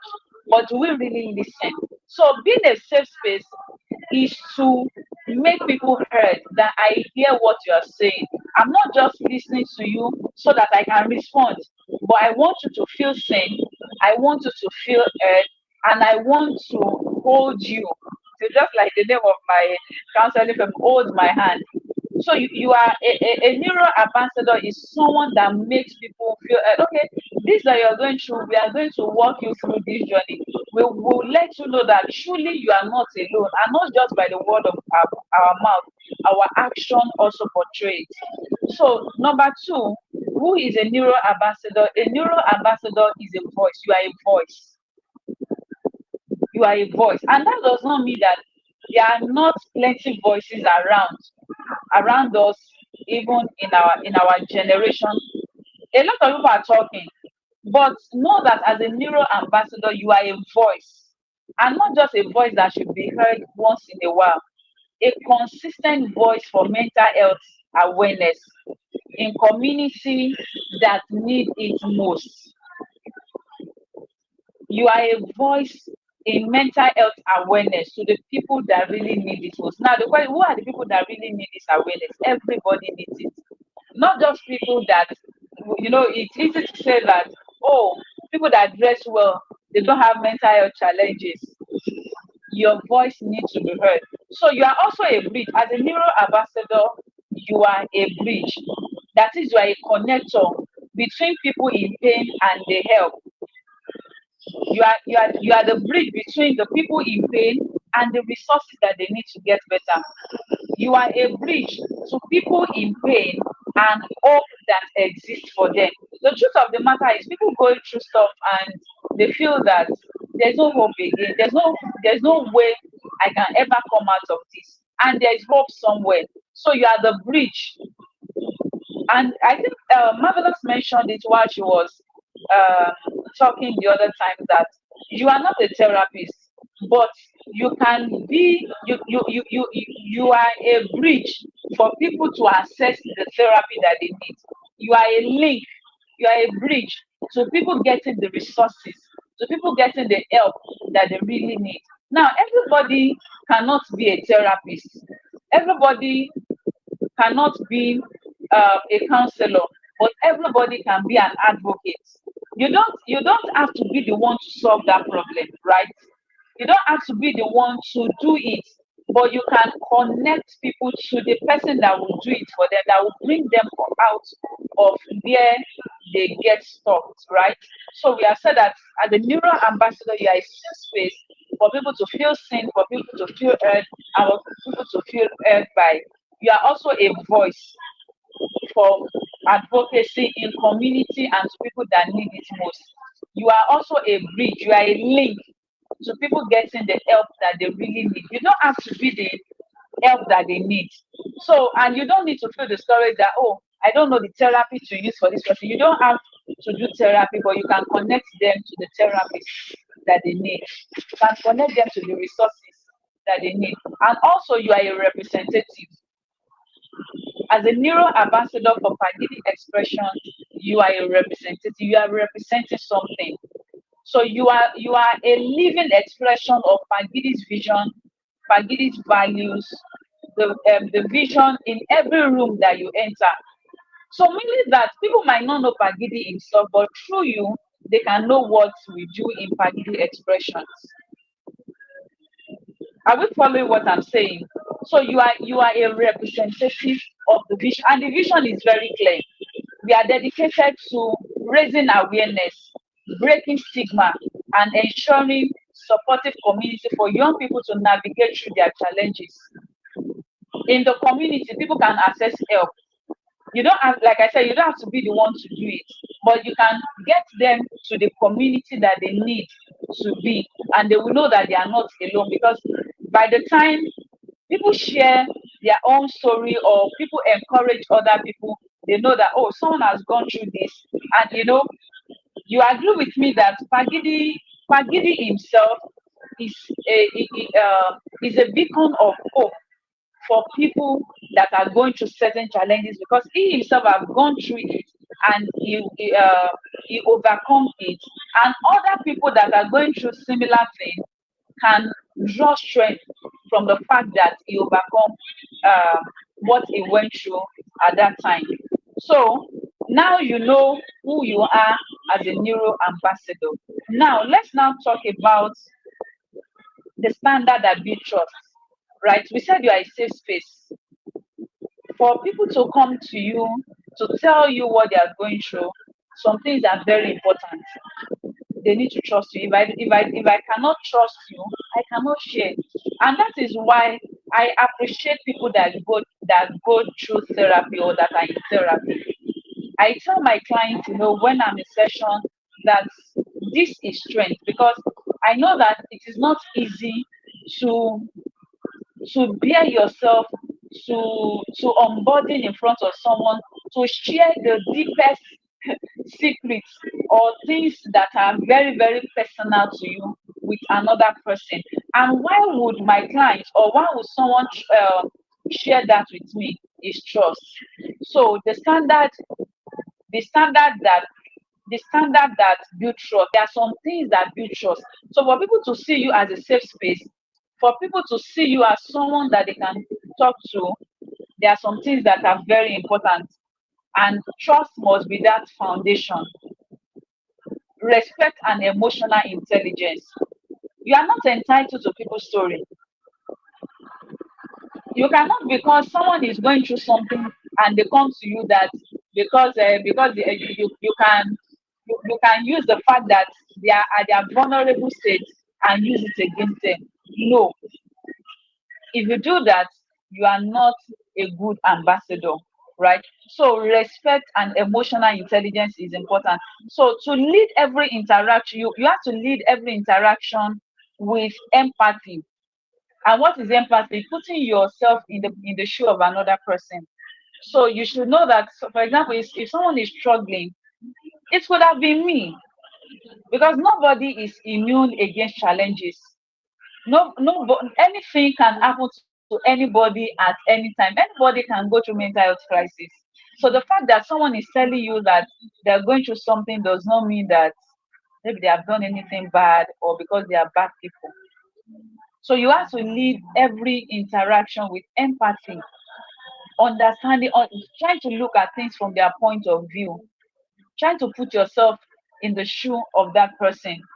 And you have to address every interaction with self-awareness and genuine care for people. Now, the truth of the matter is the fact that someone is at their vulnerable state does not mean that they don't understand when people disrespect them.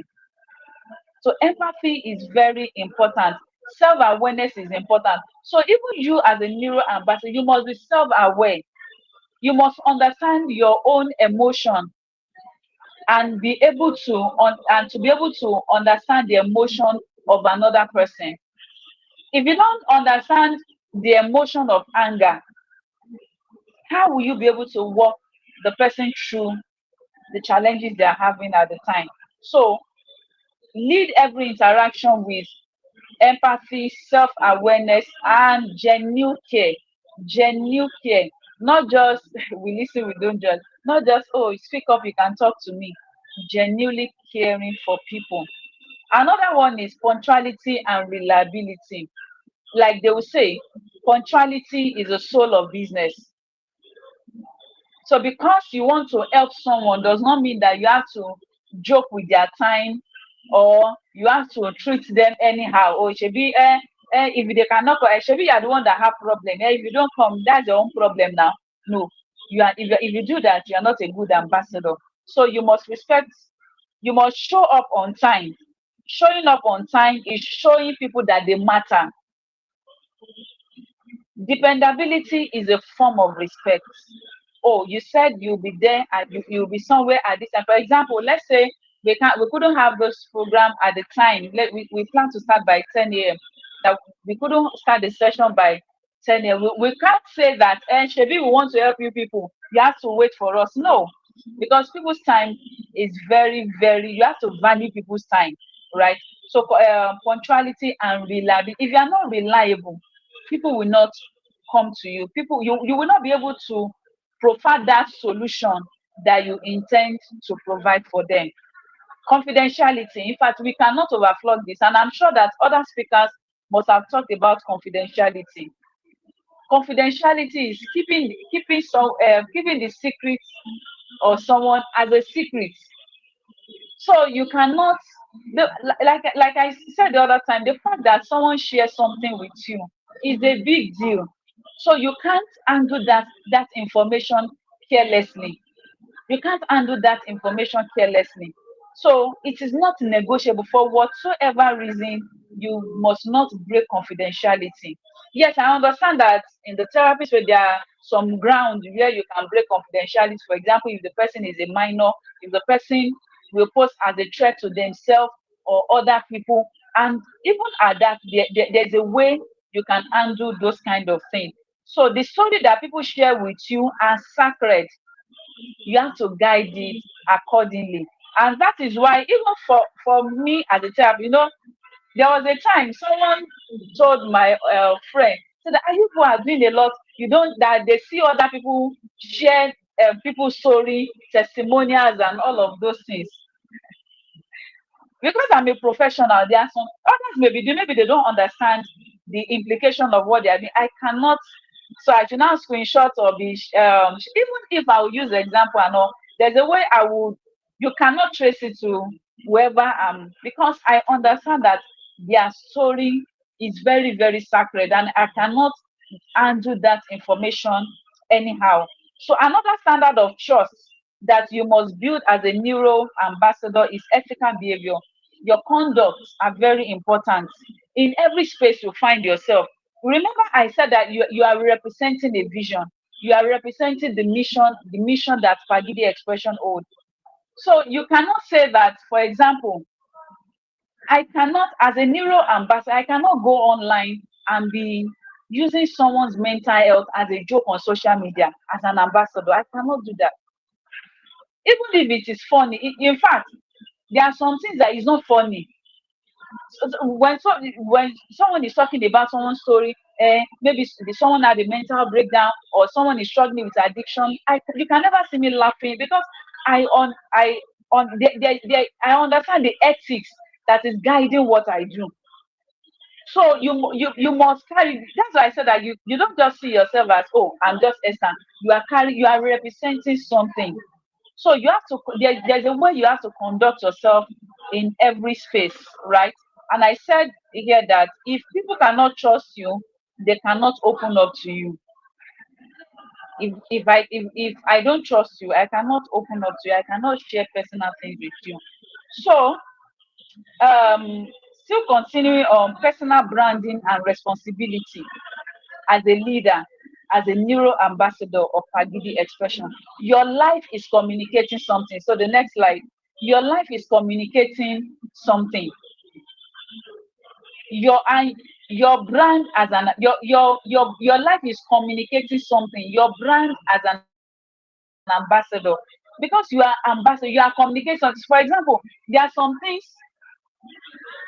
if I do it, I understand that there are some people that doesn't see me as Queen Esther like every other person see me because I represent something. So, and that is why every post, every interaction, every silence, your life is already your life is sending a message. Your online presence must align with the advocacy that you carry offline. So I cannot say that, oh, I'm a counselor offline and online I'm doing something else. I'm dragging people, I'm messing with people's mental, I'm doing things that is not aligning with what I do, what I represent. Because as an ambassador, you cannot say that listen to what I say. Don't I have days to say that thing. That you should only listen to what I say. Don't do what I'm doing. Something along that line. You are representing something, whether online or offline, right? Because of the weight you carry. Please, can we still hear me? You please, can we still hear me? Hello? I hope I'm not talking to myself. Please, if you can hear me, let me know.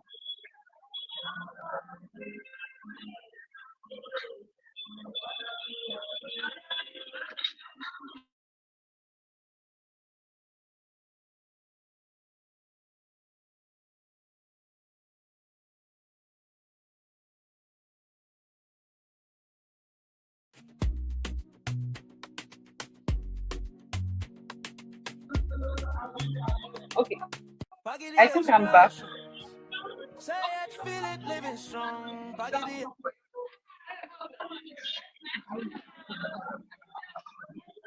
Hello, please, am I live now? Okay, I think I'm back now. I'm so sorry for that break in transmission. Okay, so I said there's a weight you carry. You carry people's story as an ambassador. You carry people's story, you carry people's emotion, and sometimes without them telling you, without them telling you directly, your word have power to heal or harm people. So, and that's why as an ambassador, you can't just be talking anyhow. Your words are very powerful. Your word can heal or harm people. So, and that's why, I said that, and there are some things that I cannot joke with, because some people don't see me as just Esther. I am representing something. I'm a source of hope, healing, a beacon of healing for some people. So I cannot joke around some things.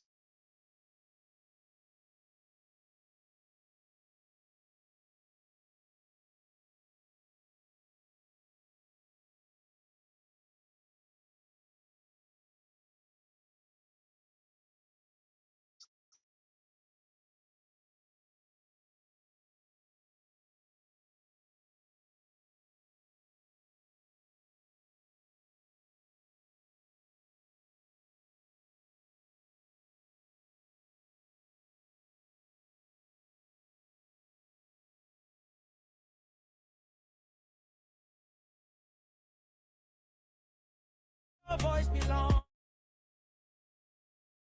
Speak your truth out loud. PaGidi expressions, we rise, unashamed and bow.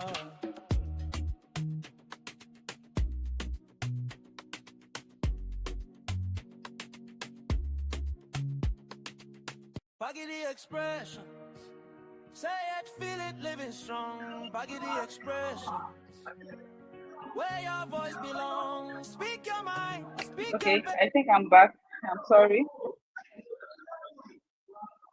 Okay, I'm so sorry. My network is behaving funny.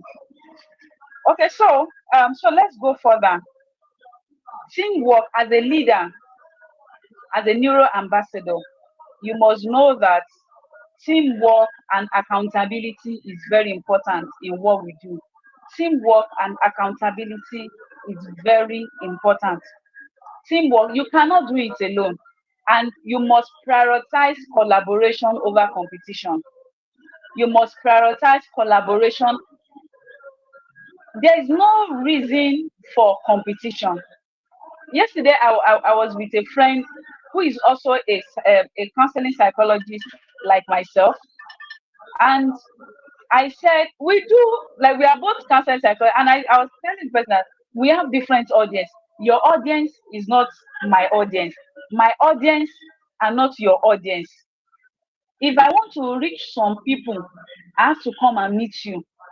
So that, because I know that the kind of people I want to reach at a particular time, they are in your audience. I can't do everything alone. For example, PaGidi has a lived experience with of depression and suicide. If I want to do anything in that regard, I don't have to go through that exact thing. Someone went through it and has been able to overcome it. I can leverage on that strength and bring him in. So if I want to do, if I need someone with lived experience, oh, that is PaGidi. I don't have to struggle to be in that space. So you must prioritize collaboration over competition. Respect the different strengths each person brings, and support one another because the mission is shared. Imagine if PaGidi want to do all the sessions alone. How are we going? How do you think this session will be beautiful if he's the one taking all the sessions since yesterday? So impact grows when ego reduce. Ego will not do it. Ego will not move us anywhere. If we want to make impact, we have to reduce our ego and allow everybody to bring their area of strength. You see, for this session, we have a blend of so many things. So people that are very good in this area, they bring everything. The goal is to make us awesome so that we can deliver what we need to deliver to people. Another thing is accountability and following through. Accountability and following through. Showing up, show up consistently. And if there is one thing I appreciate a lot about PaGidi is consistency. My level of consistency has not matched his level of consistency. Even when nobody is doing it, he keeps pushing. And that is why we are where we are today. Because he's not waiting. If you are not doing it well, we look for someone else that can do it. The work has to continue, right? So show up consistently, follow through your commitments, be dependable. Don't just be passionate about a cause. You see, some people say that, oh, they are passionate about something.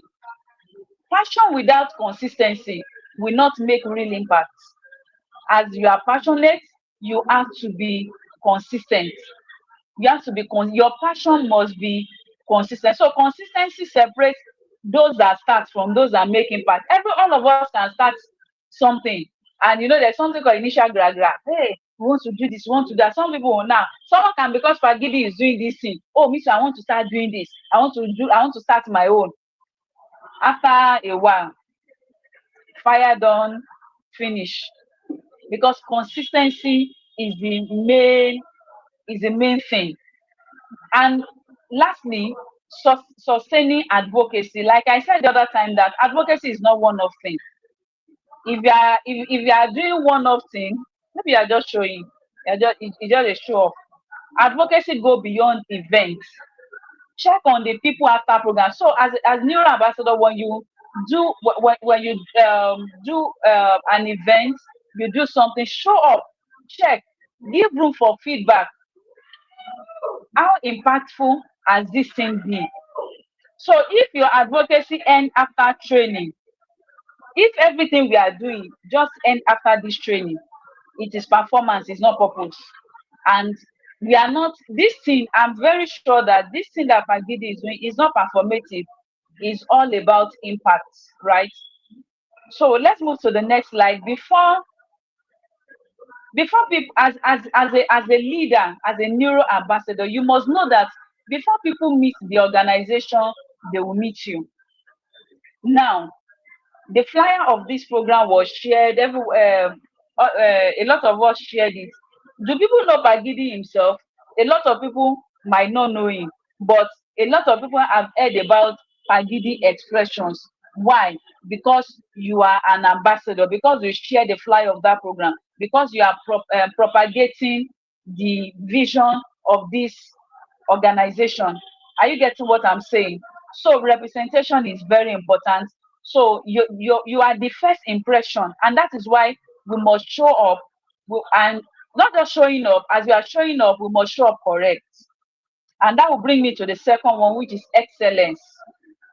Excellence is very important. As a leader, you must be excellent. You must do everything in an excellent way. And excellence does not mean perfection. Excellence is not just about perfection, right? Excellence is being intentional, is the intentional effort that you put in what you are doing. Being intentional about what you are doing. Be prepared. Communicate very well. And the third one is partnership. Respect partner organization, like this program. PaGidi partner with other organizations. So the organization we are also partnering with, they are very important. And when you are meeting partners, because as neuro-ambassador, we might say that, okay, go and talk to this organization, go and talk to these people. You must maintain professionalism. As a leader, professionalism is very, very key, because these are the things that build lasting impact. I'm almost done. So the next slide, please. Identity, mandate, and accountability. Know that your identity is very important. And identity speaks to the fact that who are you? Not just who are you, who am I here? So you must ask yourself, in this vision, in this mission, in PaGidi expressions, who are you here? What are you representing? How do you want to move this vision forward? It's very, very important. And the mandate is also important. What am I called to do? That's your mandate. What are you called to do in PaGidi expression? Yes, we are all ambassadors, but what role, what gap are you feeling, and you must also be accountable. And lastly, know that advocacy is not just about inspiring people. There will be days that even you yourself you'll be tired. There will be days that you will feel like, oh, this thing does it really make sense? But just know that you have to keep going. And if you ever get tired, and that is why community is very important. Even you as an ambassador, you belong to a community. So you have to come back to your community and refuel. It's okay to rest, but don't give up. As you are doing it, everybody may not listen. That is okay. Just sow the seed, pass the message across. Sooner or later, they will understand. And know that change is really immediate. There was a time in Nigeria that mental health is almost like a taboo. People don't talk about the fact that they have mental health challenges. But you see that over time we accepted it, right?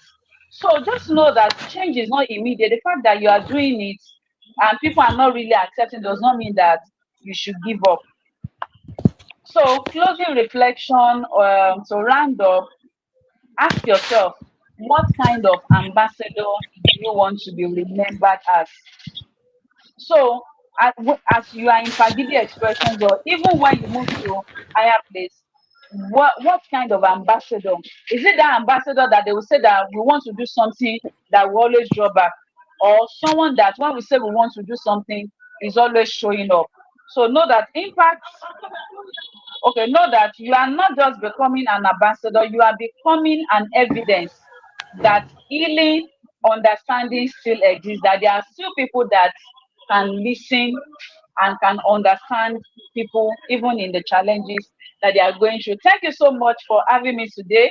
I'm sorry I used more than my time. I'm really sorry. So we'll land it up here. Thank you very much. If there's any question, you can always ask.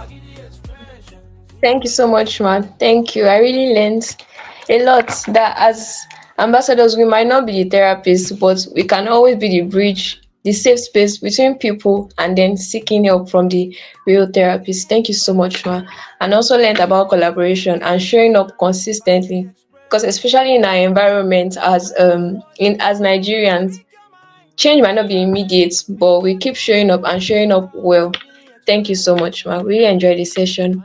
So before the next session, I'm going to take some questions, just fire questions, like break questions. So again, I want us to put our answers in the comments. I'm going to be asking some questions. So the first question I'm going to ask here is, what distracts you the most? Is it your phone? Is it friends? Is it sleep? What's that one thing that distracts you the most? So I want to see our answers in the comments. I'll be waiting for our answers.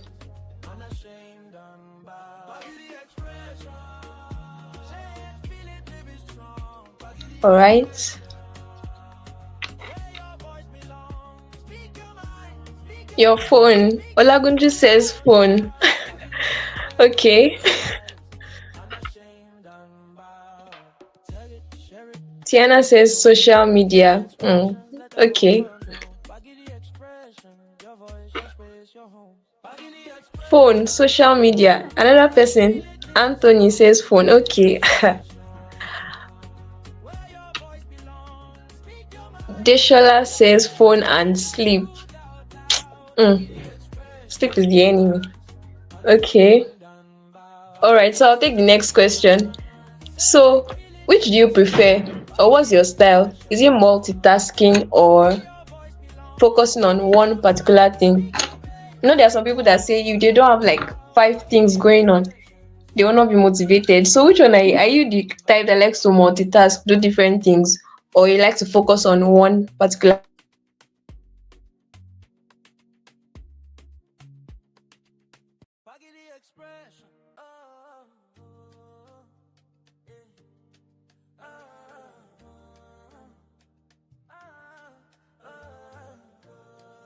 That thing. I want to see our answers in the comments.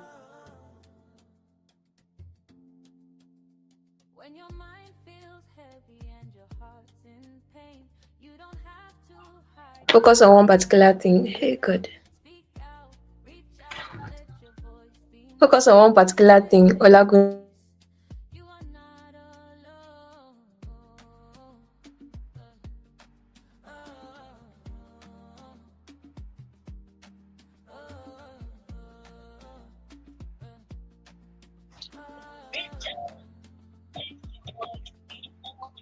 No shame, no fear, we're here for you. Every feeling you have is valid and true. Hold on, stay strong, brighter days will come. Together we rise. You are not alone. All right, so we're going to be bringing our next speaker up.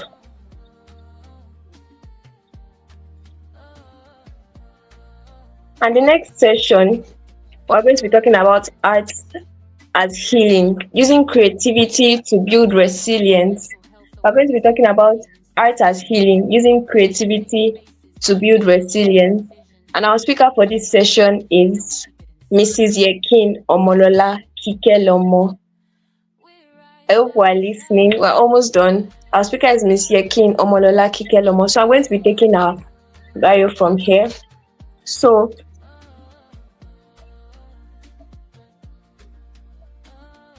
psychologist Omolola is a dedicated and compassionate clinical psychologist committed to promoting wellness and promoting mental wellness and improving the quality of life of individuals across diverse populations. With a strong foundation in psychological assessment, diagnosis, and evidence based interventions, she specializes in supporting individuals facing emotional, behavioral, addiction, and mental health challenges. She currently practices at General Hospital Ikorodu and the Lagos State Ministry of Youth and Social Development, where she attends to a diverse population of patients with varying mental health conditions. A member of both the Nigerian Association of Clinical Psychologists and the International Society of Substance Use Professionals, she brings both institutional credibility and community level care to every setting she serves. So let's welcome Ms. Yekim Omolola Kikelomo as she gives us the next speech. Thank you. No fear, we're here Good for you. afternoon, everyone. Every feeling you have is Good valid afternoon. and true. Hold on, Good stay afternoon. I'm strong, so happy brighter to be days here. will come. Together we I rise. hope we are all doing You well. are not alone. Can you hear me?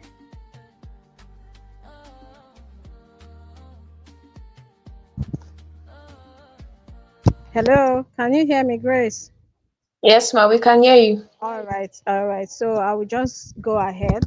So my topic is art as healing. Um, are you going to be sharing the slides over there?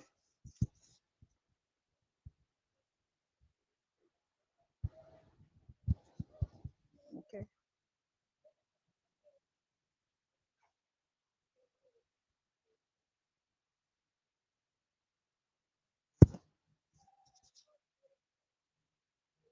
Okay. Thank you.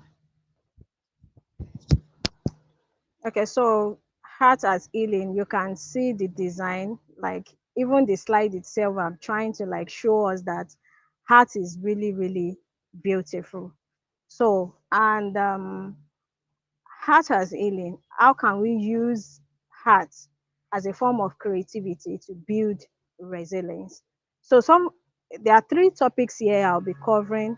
That's introduction to art-based therapy approaches, how to guide creative exercises. So focusing on neurographic arts and reflective writing. So I will also be looking at how we can link this creativity to emotional processing.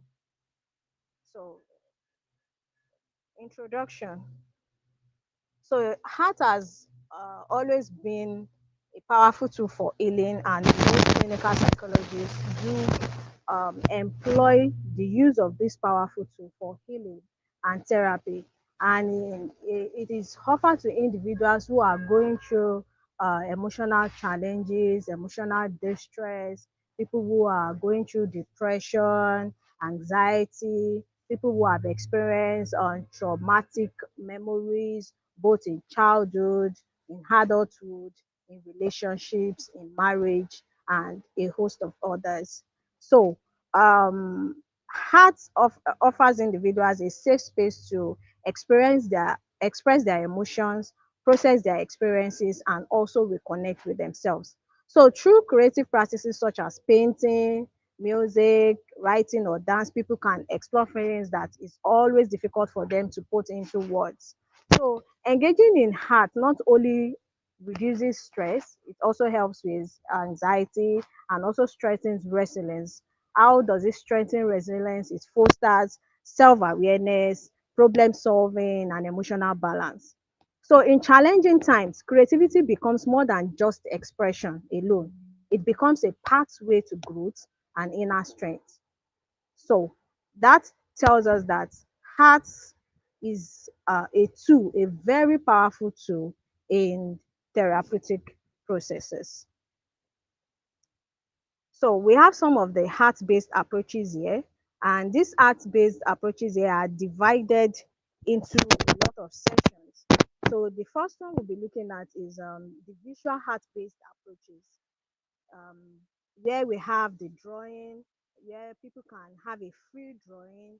Like yes, you just provide people with the materials needed, the paint, the colors, a standing board, brushes, and everything that they would need. So it could be a free drawing whereby people could spread colors on the boards just however they feel, trying to express their inbuilt emotions through that drawing.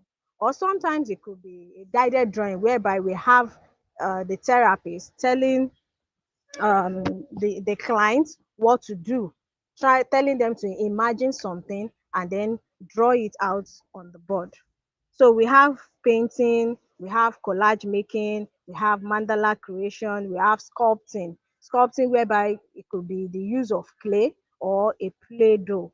We have mask making which is usually used for people who have identity problems or people who find it difficult to express their emotions. They can't even name their emotions. They can't even express how they feel at the moment. So mask making is usually a type of tool that helps them to uncover some of those identity challenges. So then we have art journaling, we have symbolic imagery work. So we have the second phase, we have expressive writing approaches whereby we have journaling. In journaling, where we have free writing, we have structured prompts, we have poetry therapy, we have letter writing, which these are some unseen letters or sometimes forgiveness letters. I have a lot of sessions whereby I tell my patients to write letters to their maybe dead father, to their dead mom, or to their dead brother. It's just like a form of therapy. I tell them to write it at night, drop it on the table, and then the next morning they can pick it up, and then put it in a box. So it's a form of emotional healing. So we have the storytelling part or the narrative therapy, whereby other clients gathers to sit, and then the person in question narrates the experiences to the other clients in the group session. Then we have this autobiographical writing. This autobiographical writing is a form of writing whereby clients write down significant experiences of their life, for example, at every stage of their life. So I would use myself as an example here in the autobiographical writing. When I was in primary school, I was 10 years old at that time, and I lost my mom at the age of 10. So at that point in time, at the age of 10, fine, I actually used to hear that yes, people die, but I don't really understand it. So when I was told my mom died, I just had the information, but I don't really have an understanding of what it really means to die. So I could remember vividly the day we were to bury her, and we all went to the cemetery. In fact, while my other aunties, other family members were crying, I wasn't crying.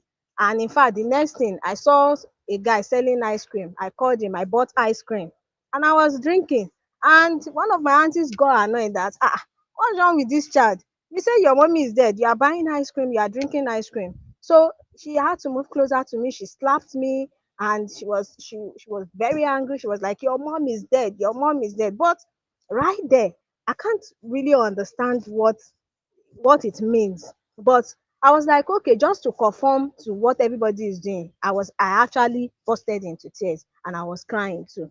So, but it got to a point like I'm still finding it hard to understand what that death really means. But I know my mom was never around again. So I just picked this autobiographical writing. And every now and then, every day, whatever that happens in my life, I write it down inside a book.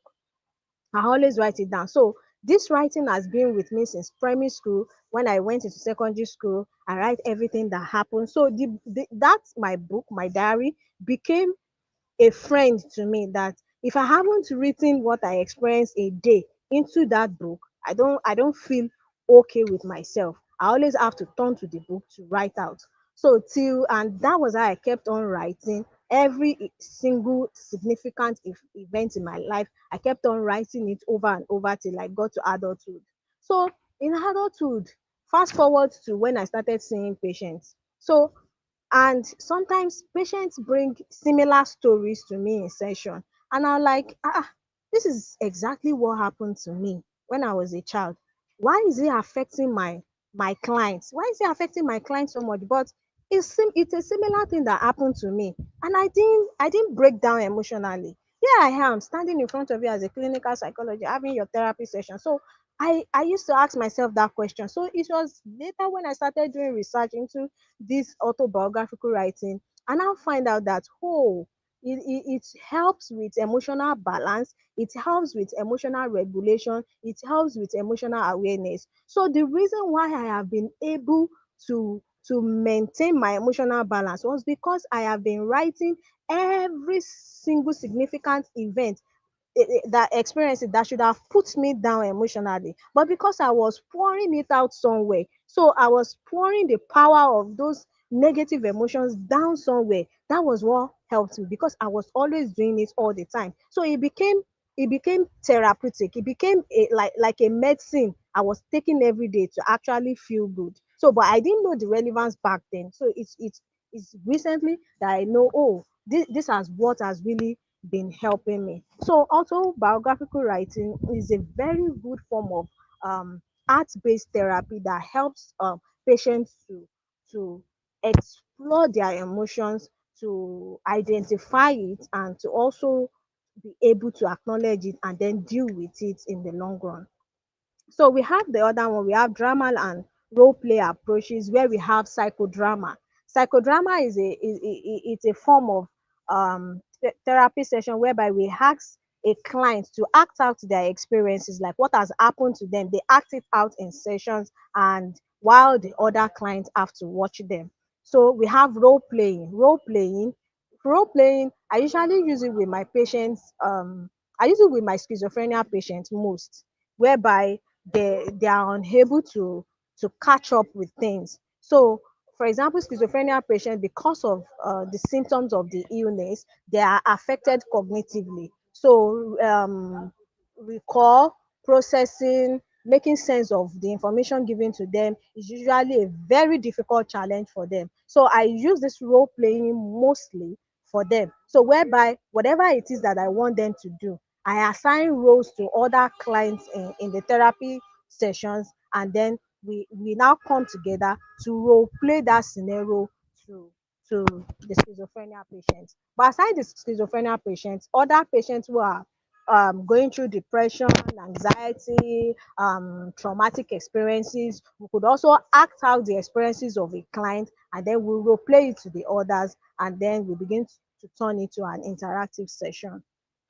Okay, so we have another one, which is the improvisation exercises. This improvisation exercises is like a form of storytelling, but we sometimes improvise other things into it. So we ask a client to start a story. The client begins to tell the story of his or her life, but a particular point in that person's story, another client might relate to what that person is saying, and once that person now relate and like, yes, I can relate to what you are saying. Oh, no, no, no, I have been there. Oh, this happened to me too. So when you hear another client saying that, then we ask the other client to stop, and then the other one continues with the story. And then if while that one is talking again, if another person relates to the story and say, hmm, I think I have a similar experience, we tell the other person to also continue the story. So that is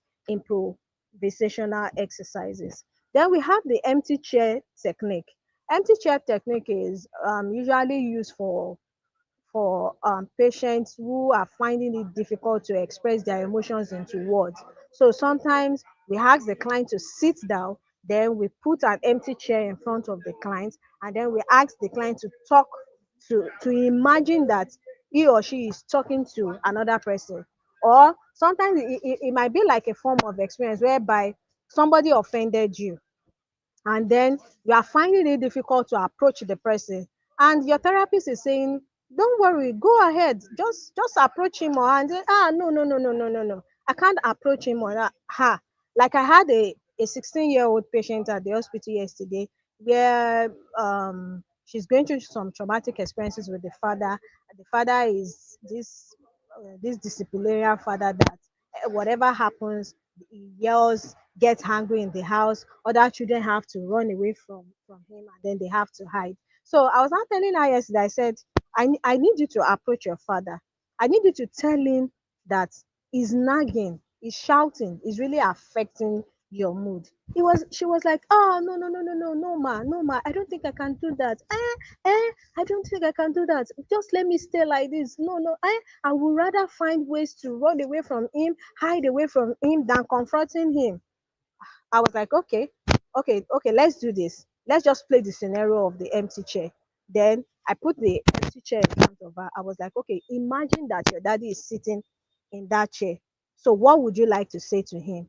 So she started saying a lot of things, and she expressed herself. So after that technique, I asked her, how did you feel? She said she actually felt better, but ma, please, I don't think I am ready to carry this out physically. So I told her, I said, yes, I understand. It's a therapeutic session. You don't have to do this the first time, but I need you to constantly practice this empty chair technique, so that by the time you do it over and over again, you become used to it. It will increase your confidence. So a day will come that even you yourself, you will not even expect that you can actually do it. And then all of a sudden, you get that um mental power, you get that confidence to actually face your dad. And she was like, oh, that she would actually expect that day to come. And that was how we ended the session. I said, I'll see you on your next appointment. So this empty chair technique is a technique that really helps for patients who are going through traumatic experiences and finding it difficult to express it in words, or finding it difficult to approach the person in question who serves as the oppressor to them. So we have the playback theater whereby we set a stage. Yes, we set a stage as if we want to act out a drama, and then we assign roles to some of the clients in the group therapy session, and then we say, oh, you take the role of the father, you take the role of the sister, you take the role of the mother, and you take the role of his peers in school and all that, and then we act out a significant life experience of a patient, and then we start to deliberate about it. Okay, so we have the music based approaches whereby we have the music listening, whereby people listen to music, and the key idea here is that we want to guide emotional processing. Sometimes music keys into the soul, it keys into the soul, and then helps individuals to bring out their their innermost negative experiences. We have songwriting whereby people can decide to write songs that are related to their experiences. We have singing or vocal expression whereby the music is playing, and then we ask the patient to sing along with the artist that is singing. So that's like a vocal expression. Then we have instrument playing, whereby we can ask people to drum. Some people prefer piano, some people prefer guitar.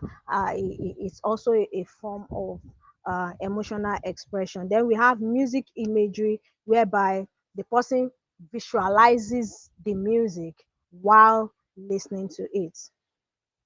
So the next slide, which is um, also we are still on introduction to art-based approaches.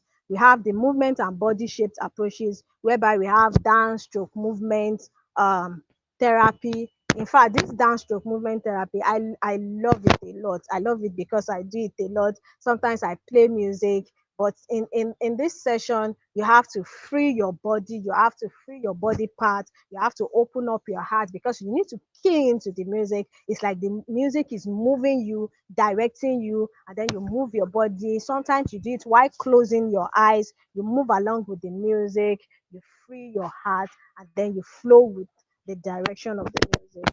Okay, body mapping. Body mapping is you try to touch certain parts of your body while you are listening to the music, and then if it is your hand, you hold your hand, and then you feel your eyes, you feel your heart, you feel certain parts of your body in relation to the music. For example, let's say music is playing, and then it's talking about my soul. So sometimes you can place your hand on your soul and try to relate to the music being played at that moment. So we have yoga based expressive work, where some people learn yoga, all these yoga dances and body movements and everything. Okay, so we have movement improvisation, whereby the therapist could also monitor the clients, and then you move around, you say, oh, swing your hand, you, bend your knees, go down slowly, hold your waist, shake your waist, and all those things. So we have gesture and posture exploration, whereby certain postures are being explored during the dance, and then maybe sometimes we could further advise the clients that, oh, this type of posture, especially the yoga posture, like, no, oh, we will like you to always practice this gesture and posture every morning. Try to do this every morning. Sometimes where we have that yoga hand, where you have to put your hand on your head and then do something like this. Doing something like this signifies freedom. So sometimes we might tell the patient or the client to just practice that gesture and posture every morning. Like when you wake up, you just decide to like visualize and then actualize this posture that signifies freedom or confidence. Okay, so we have the creative media and modern approaches, where we have the photography therapy, where the person might decide to engage in photography with a camera, snap beautiful things, snap beautiful flowers, beautiful scenarios, and everything. Then the video storytelling, whereby the client can come up with videos of significant sessions for each client, their shared experiences, just a short part of it that is very, very impactful, and then the client might put it together, sharing the stories of this one, so it will be like a video storytelling, but without showing the faces of the patients in questions. So we have digital art creation, we have vision boards, we have social media expression, whereby some people use social media to express themselves. We have integrative or multimodal approaches, where we have this one combining one model with the other. Somebody can combine art plus music plus movement together. Another one can combine guided imagery with drawing, whereby the person closes his eyes to imagine an image and then begins to draw it out at that point. So we could have sound trade therapy, whereby the patient might decide to draw into the sand, either using his bare hands or fingers, or trying to use a stick to draw something into the sand. Then we have nature-based art, which is like a eco art therapy, whereby um, a beautiful, um, let's say a beautiful scenario whereby flowers are planted, the person might decide to use that kind of scenario, either make a short video of it or try to photograph it, and then beautiful sections of each flowers, and then try to like video them and shoot them into videos. So so we are moving on to the next topic, which is um explaining explaining neurographic art and reflective writing. So now, neurographic art, I think that's the two parts we are trying to look at today. That's where most of our focus will be going to: neurographic art and reflective writing, whereby we have to talk about a step-by-step session approaches to how these techniques are actually carried out. So neurographic art is a simple structured drawing method that combines creativity with psychological self-regulation. It was developed by Pavel Pikarev and is often used within art therapy to help people process emotions, reduce stress, and gain insight. It is a way of drawing free-flowing lines and then transforming them, especially by softening sharp intersections into curves to mirror how the brain can reorganize stressful or chaotic thoughts into something more balanced. Why is it called neurographic? Neuro, it relates to the brain and nervous system. Graphic relates to drawing and visual expression. The idea of this neurographic art is that your hand movements plus your visual changes can influence how your brain processes emotions. So the core element of neurographic arts is, yes, free spontaneous lines. We can have a very big drawing book, and then you ask the patient to start drawing free spontaneous line. So when drawing the free spontaneous line, it's a moment whereby it allows the patient to express inner tension or thoughts at that moment. So whichever dimension the patient makes this lines is how you will know what's in there.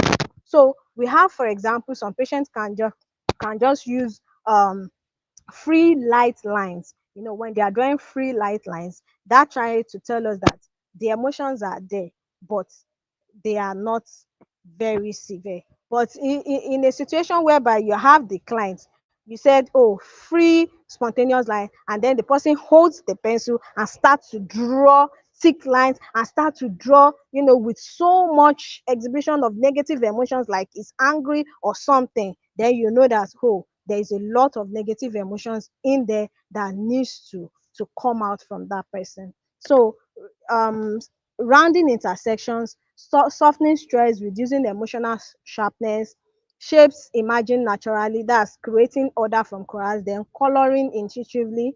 When the person starts to color, that signifies emotional expression and integration. Okay, so this is just like the next slide is an example of, yes, what you can have. Is an example of what we can have when we are talking about neurographic arts. So in this situation, this person uses colors. But if you look at the way it's being done,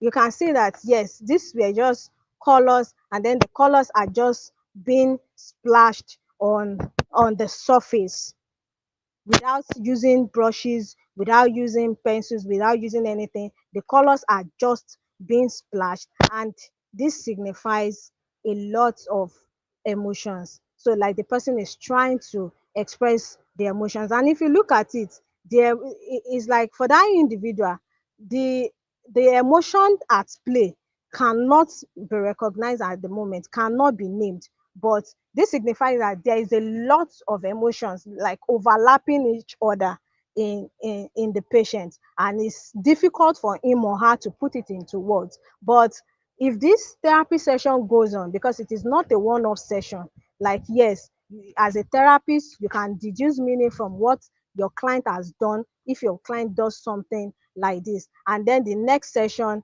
we are hoping that the the patient has expressed a little bit of the emotions at the first session, and by the second session it should be better, and by the third session, in fact, you can now tell the patient to do a reflective writing, and then from there he or she can start to name what he or she is feeling, but might not be able to really put them into meaningful words, but at least naming that, okay, what exactly it is that you are feeling at the moment. So the patient should be able to express is that, no, I'm just confused, I'm bothered, I'm frustrated, I don't know what to do, because each colors being expressed on that board has a lot of meaning. And then the patient might tell you, I'm confused, I'm frustrated, I'm lost, I don't even know what to do. Or sometimes they could even say, I don't even know who I am, I'm just living, I'm just there and everything. So from there, the therapy starts the therapy starts to make sense of what is being done and start to help the patient. So neurographic art help with people who are experiencing stress and anxiety, and it helps to reduce anxiety. For patients who are experiencing anxiety, this kind of neurographic art can be given to them to help them reduce the tension of the anxious feeling they're having at that time. Then it also helps for emotional release, just like I said, like if you give this to the patient, you give colors, and then the patient begins to sprinkle the colors on the board. It helps with emotional release. And then it also helps with mental clarity, just like I said, that by the first, second, and third session, the therapist would the client will make sense of what he or she is actually feeling at that time. So it also helps with decision making. It helps with self reflection, because by the time the patient starts to express him or herself with this, it brings about self reflection, and then it brings about an internal clarity for them to actually be able to follow that story from within, that, oh, when I was in childhood, this happened to me. When I was in adulthood, this happened to me. So they'll be able to notice the pattern of, for example, that trauma experiences that has happened to them. So it is especially helpful for people who struggle to put their feelings into words, making it a powerful non-verbal tool. Okay, so guiding neurographic arts, yes, step by step. Like if you as a therapist that will be training people later, like, yes, how can we do this? It is just not about talking, but how can it be carried out? This is like the practical aspect of the neurographic arts. So as I said earlier, yes, that neurographic art is a calming structured drawing process that helps release tension, reorganize thoughts through lines and shapes. So step one, that's when we get all our materials ready. We get a board, we get a very big drawing book, we get our pencils ready, we get our colors ready, our brushes, our posters, and everything is all ready. And the first step is, yes, we need to set the intention, like, oh, what are we doing? We need to invite participants to identify a feeling. For example, you need to explain how this heart-based therapy, how is it going to help them? The aim, what is it for? And clients being brought together should be clients who have similar experiences, not like you bring a schizophrenia patient together with a post-traumatic stress disorder patient.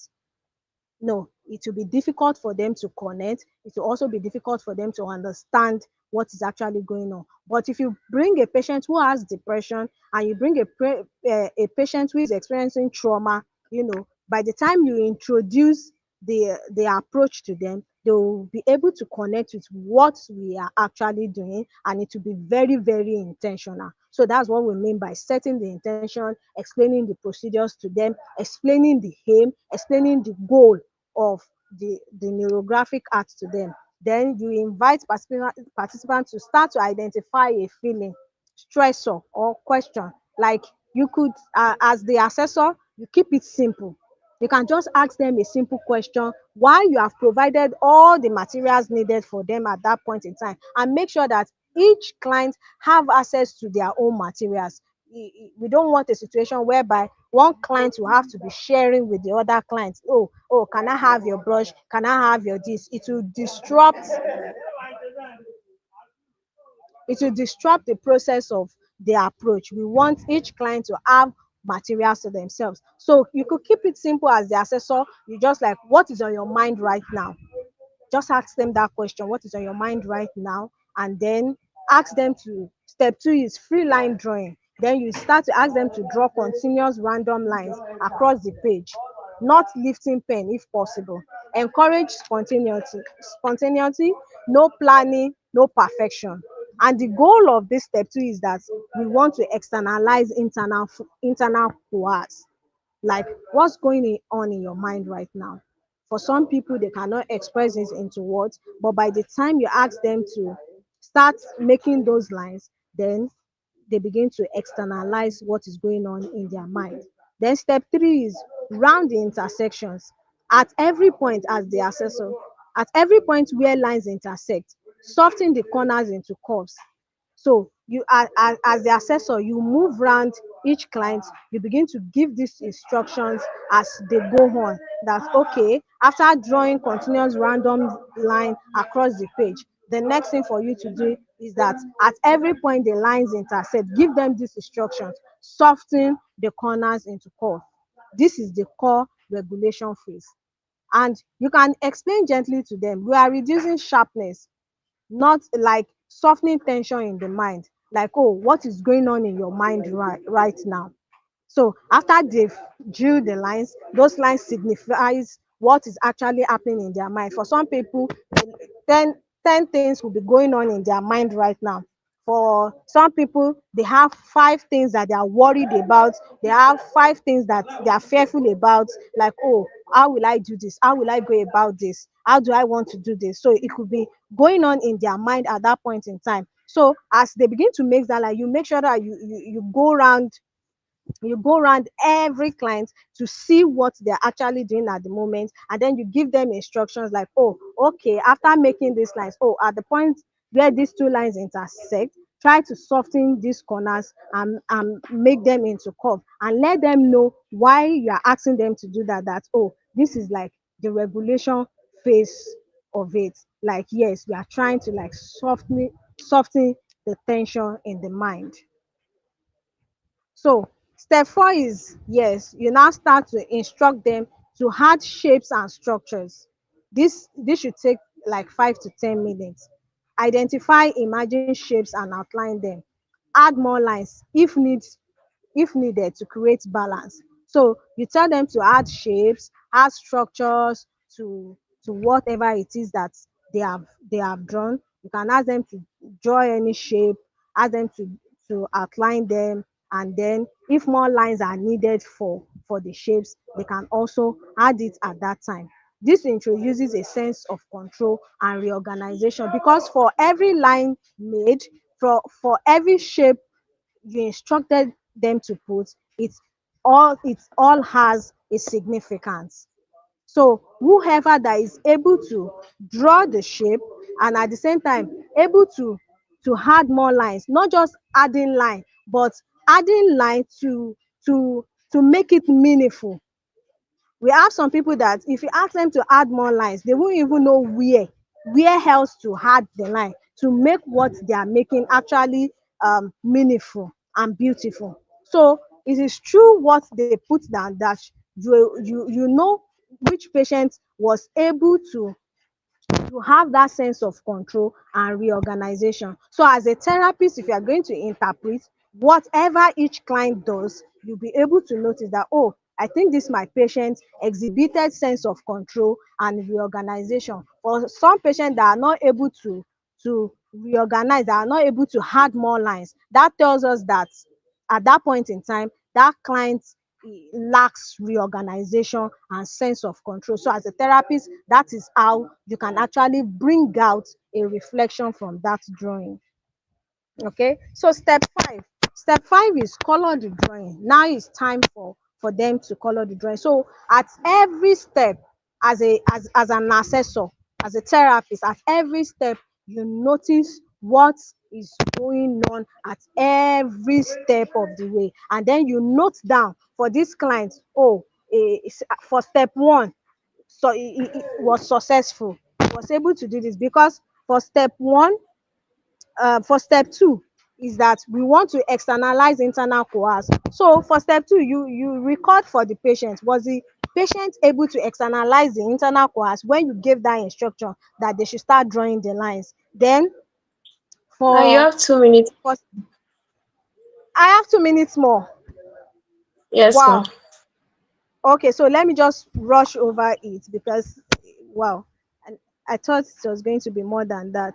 Okay, so they start to color the drawing. That takes like 10 to 15 minutes. Step 6, reflection and processing, which also takes 5 to 10 minutes, where the therapist can ask gentle prompts like, what do you notice now? Did anything shift in your mind or body or mood? What title would you give to your artwork? So as an assessor or a therapist, those are the kind of questions you ask in step 6, and then you record the response of every client. So there are some facilitator tips I added here, like avoid interpreting the art for them. Don't interpret the art for patient, because step 6 is that place that enables you to be able to have an inference, like an overview of what is going on in your patient. So when you ask these questions, the response they give to you will give you an overview of what is actually going on in them. So avoid interpreting the art for them. Focus on process, not outcome.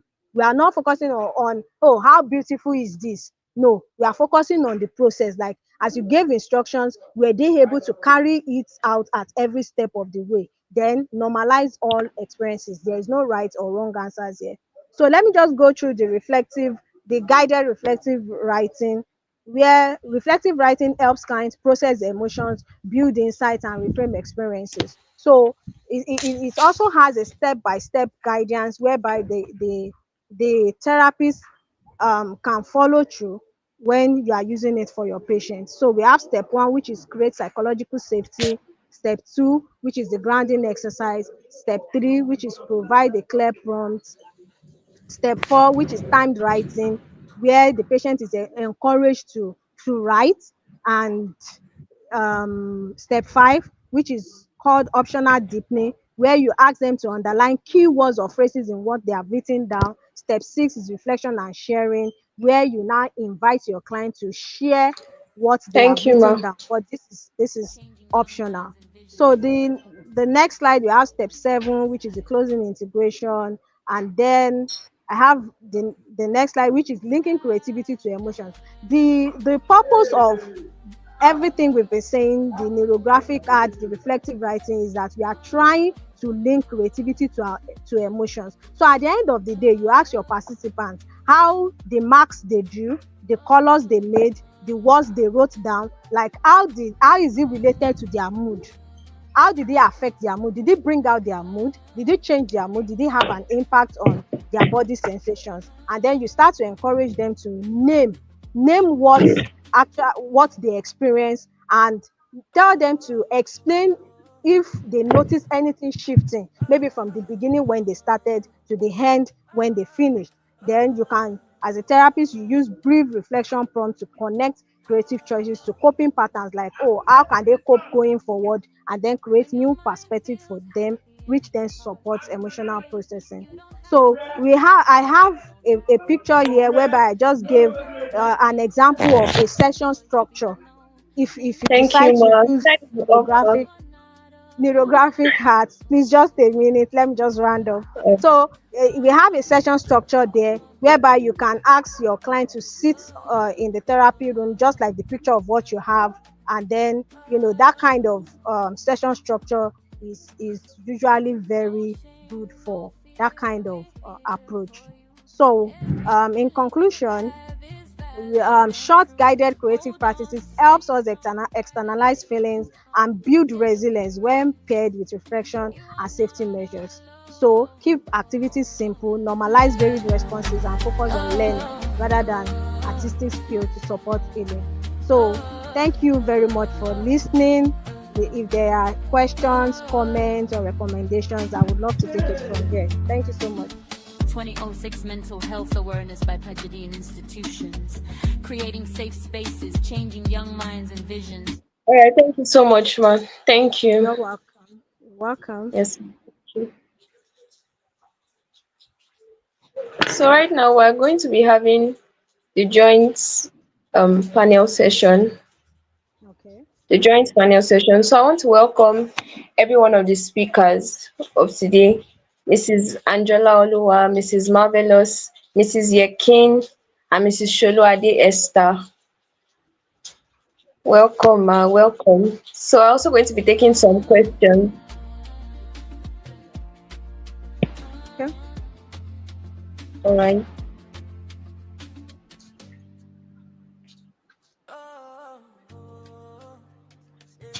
So I have the first question I have here from the comment section.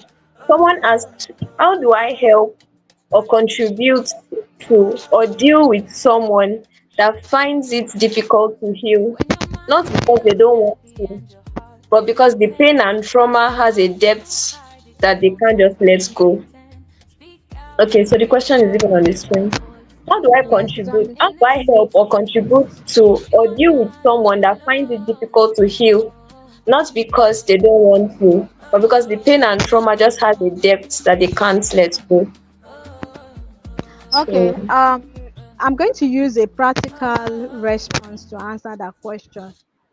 Um, I have a patient that's a PTSD patient that I have been having therapy sessions with since last year. So, and what happened to her? I think there was a scenario of a patient relative slapping her.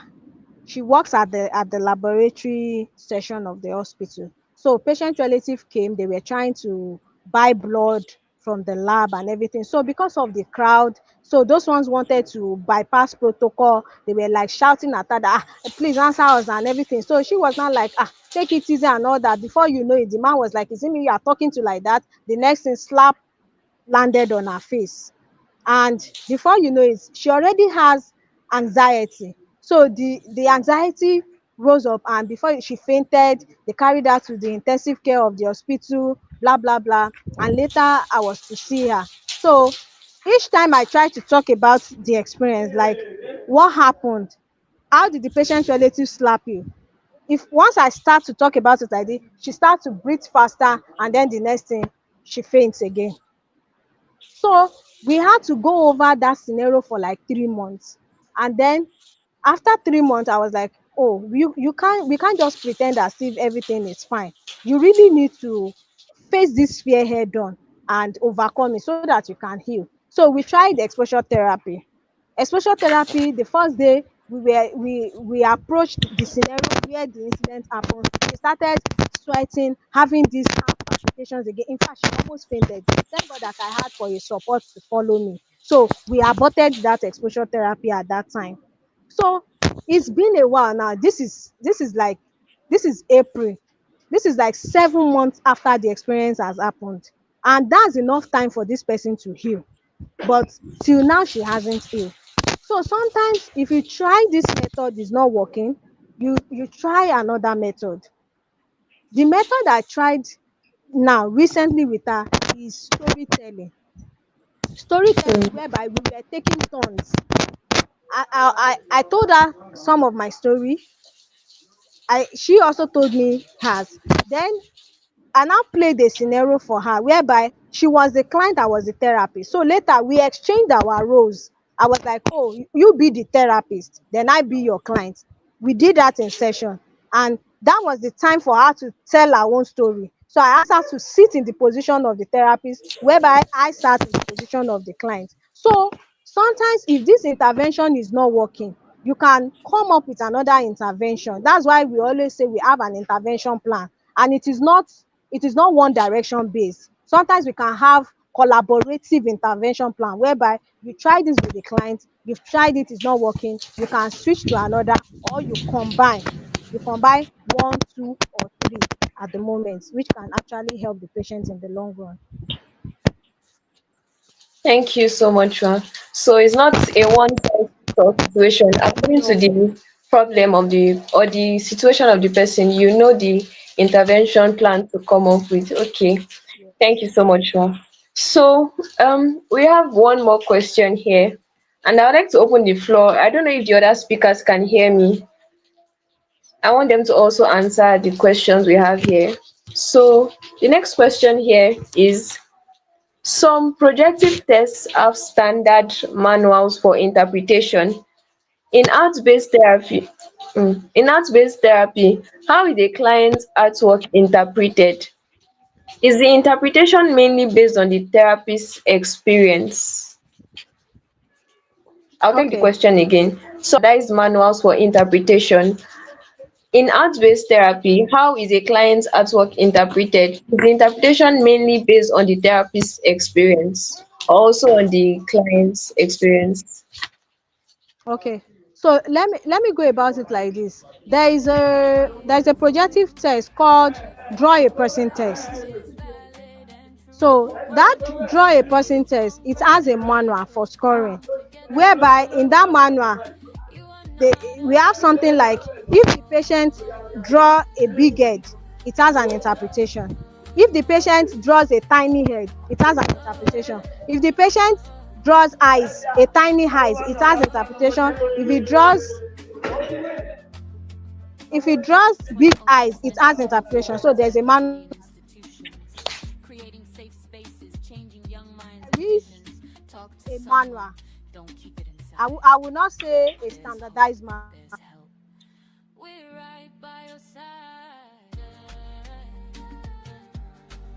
Patient draws a thick line, that's a reflection of some held up emotions. Or if a patient draws a faint line, then that's a reflection of reluctance, not unwilling to let out everything. So there is a guide towards that. And so that's why I said, when I was explaining that step by step, the step by step neurographic art and reflective writing, I was talking about some things there, that notice your client as you give instructions. When you give instructions to draw lines, notice each and every one of them. That's why you have to move around and then keep a record. Like at some certain point, when you ask them to do this, how was the patient reacting? So you have to notice their emotions at that time, with the guided manner that you have created, that, oh, if my patient does this, this is a reflection of childhood, buried childhood traumatic experiences. So that will, with other manners that you have, for example, I talked about that draw a person manner, whereby you can also use it combined with that to give a report, a representation of what patient.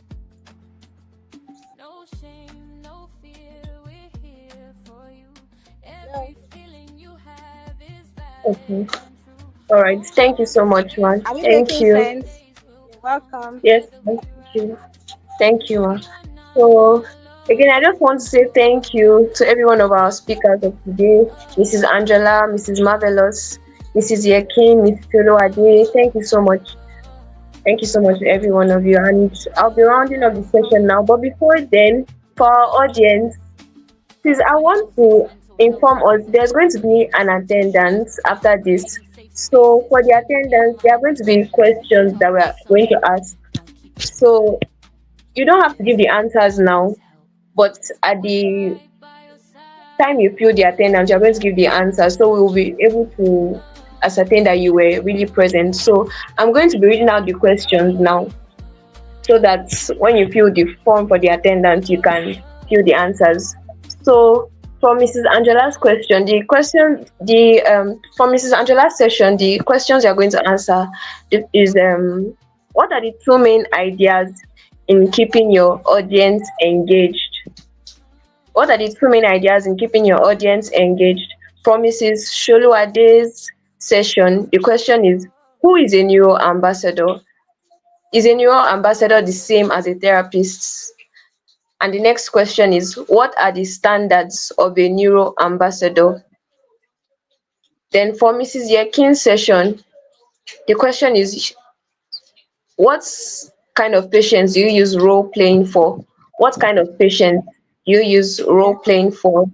So those are going to be the questions you answer for the attendance form, so that we'll be able to know that you were really present for attendees. Thank you. So I don't know if anyone has any closing remark before we round up the session. Okay, no. So thank you everyone for joining today's session. We'll see you tomorrow. All right, Thank you so much, everyone. Thank you, man. Thank you, everyone. Is valid and true. Hold on, stay strong.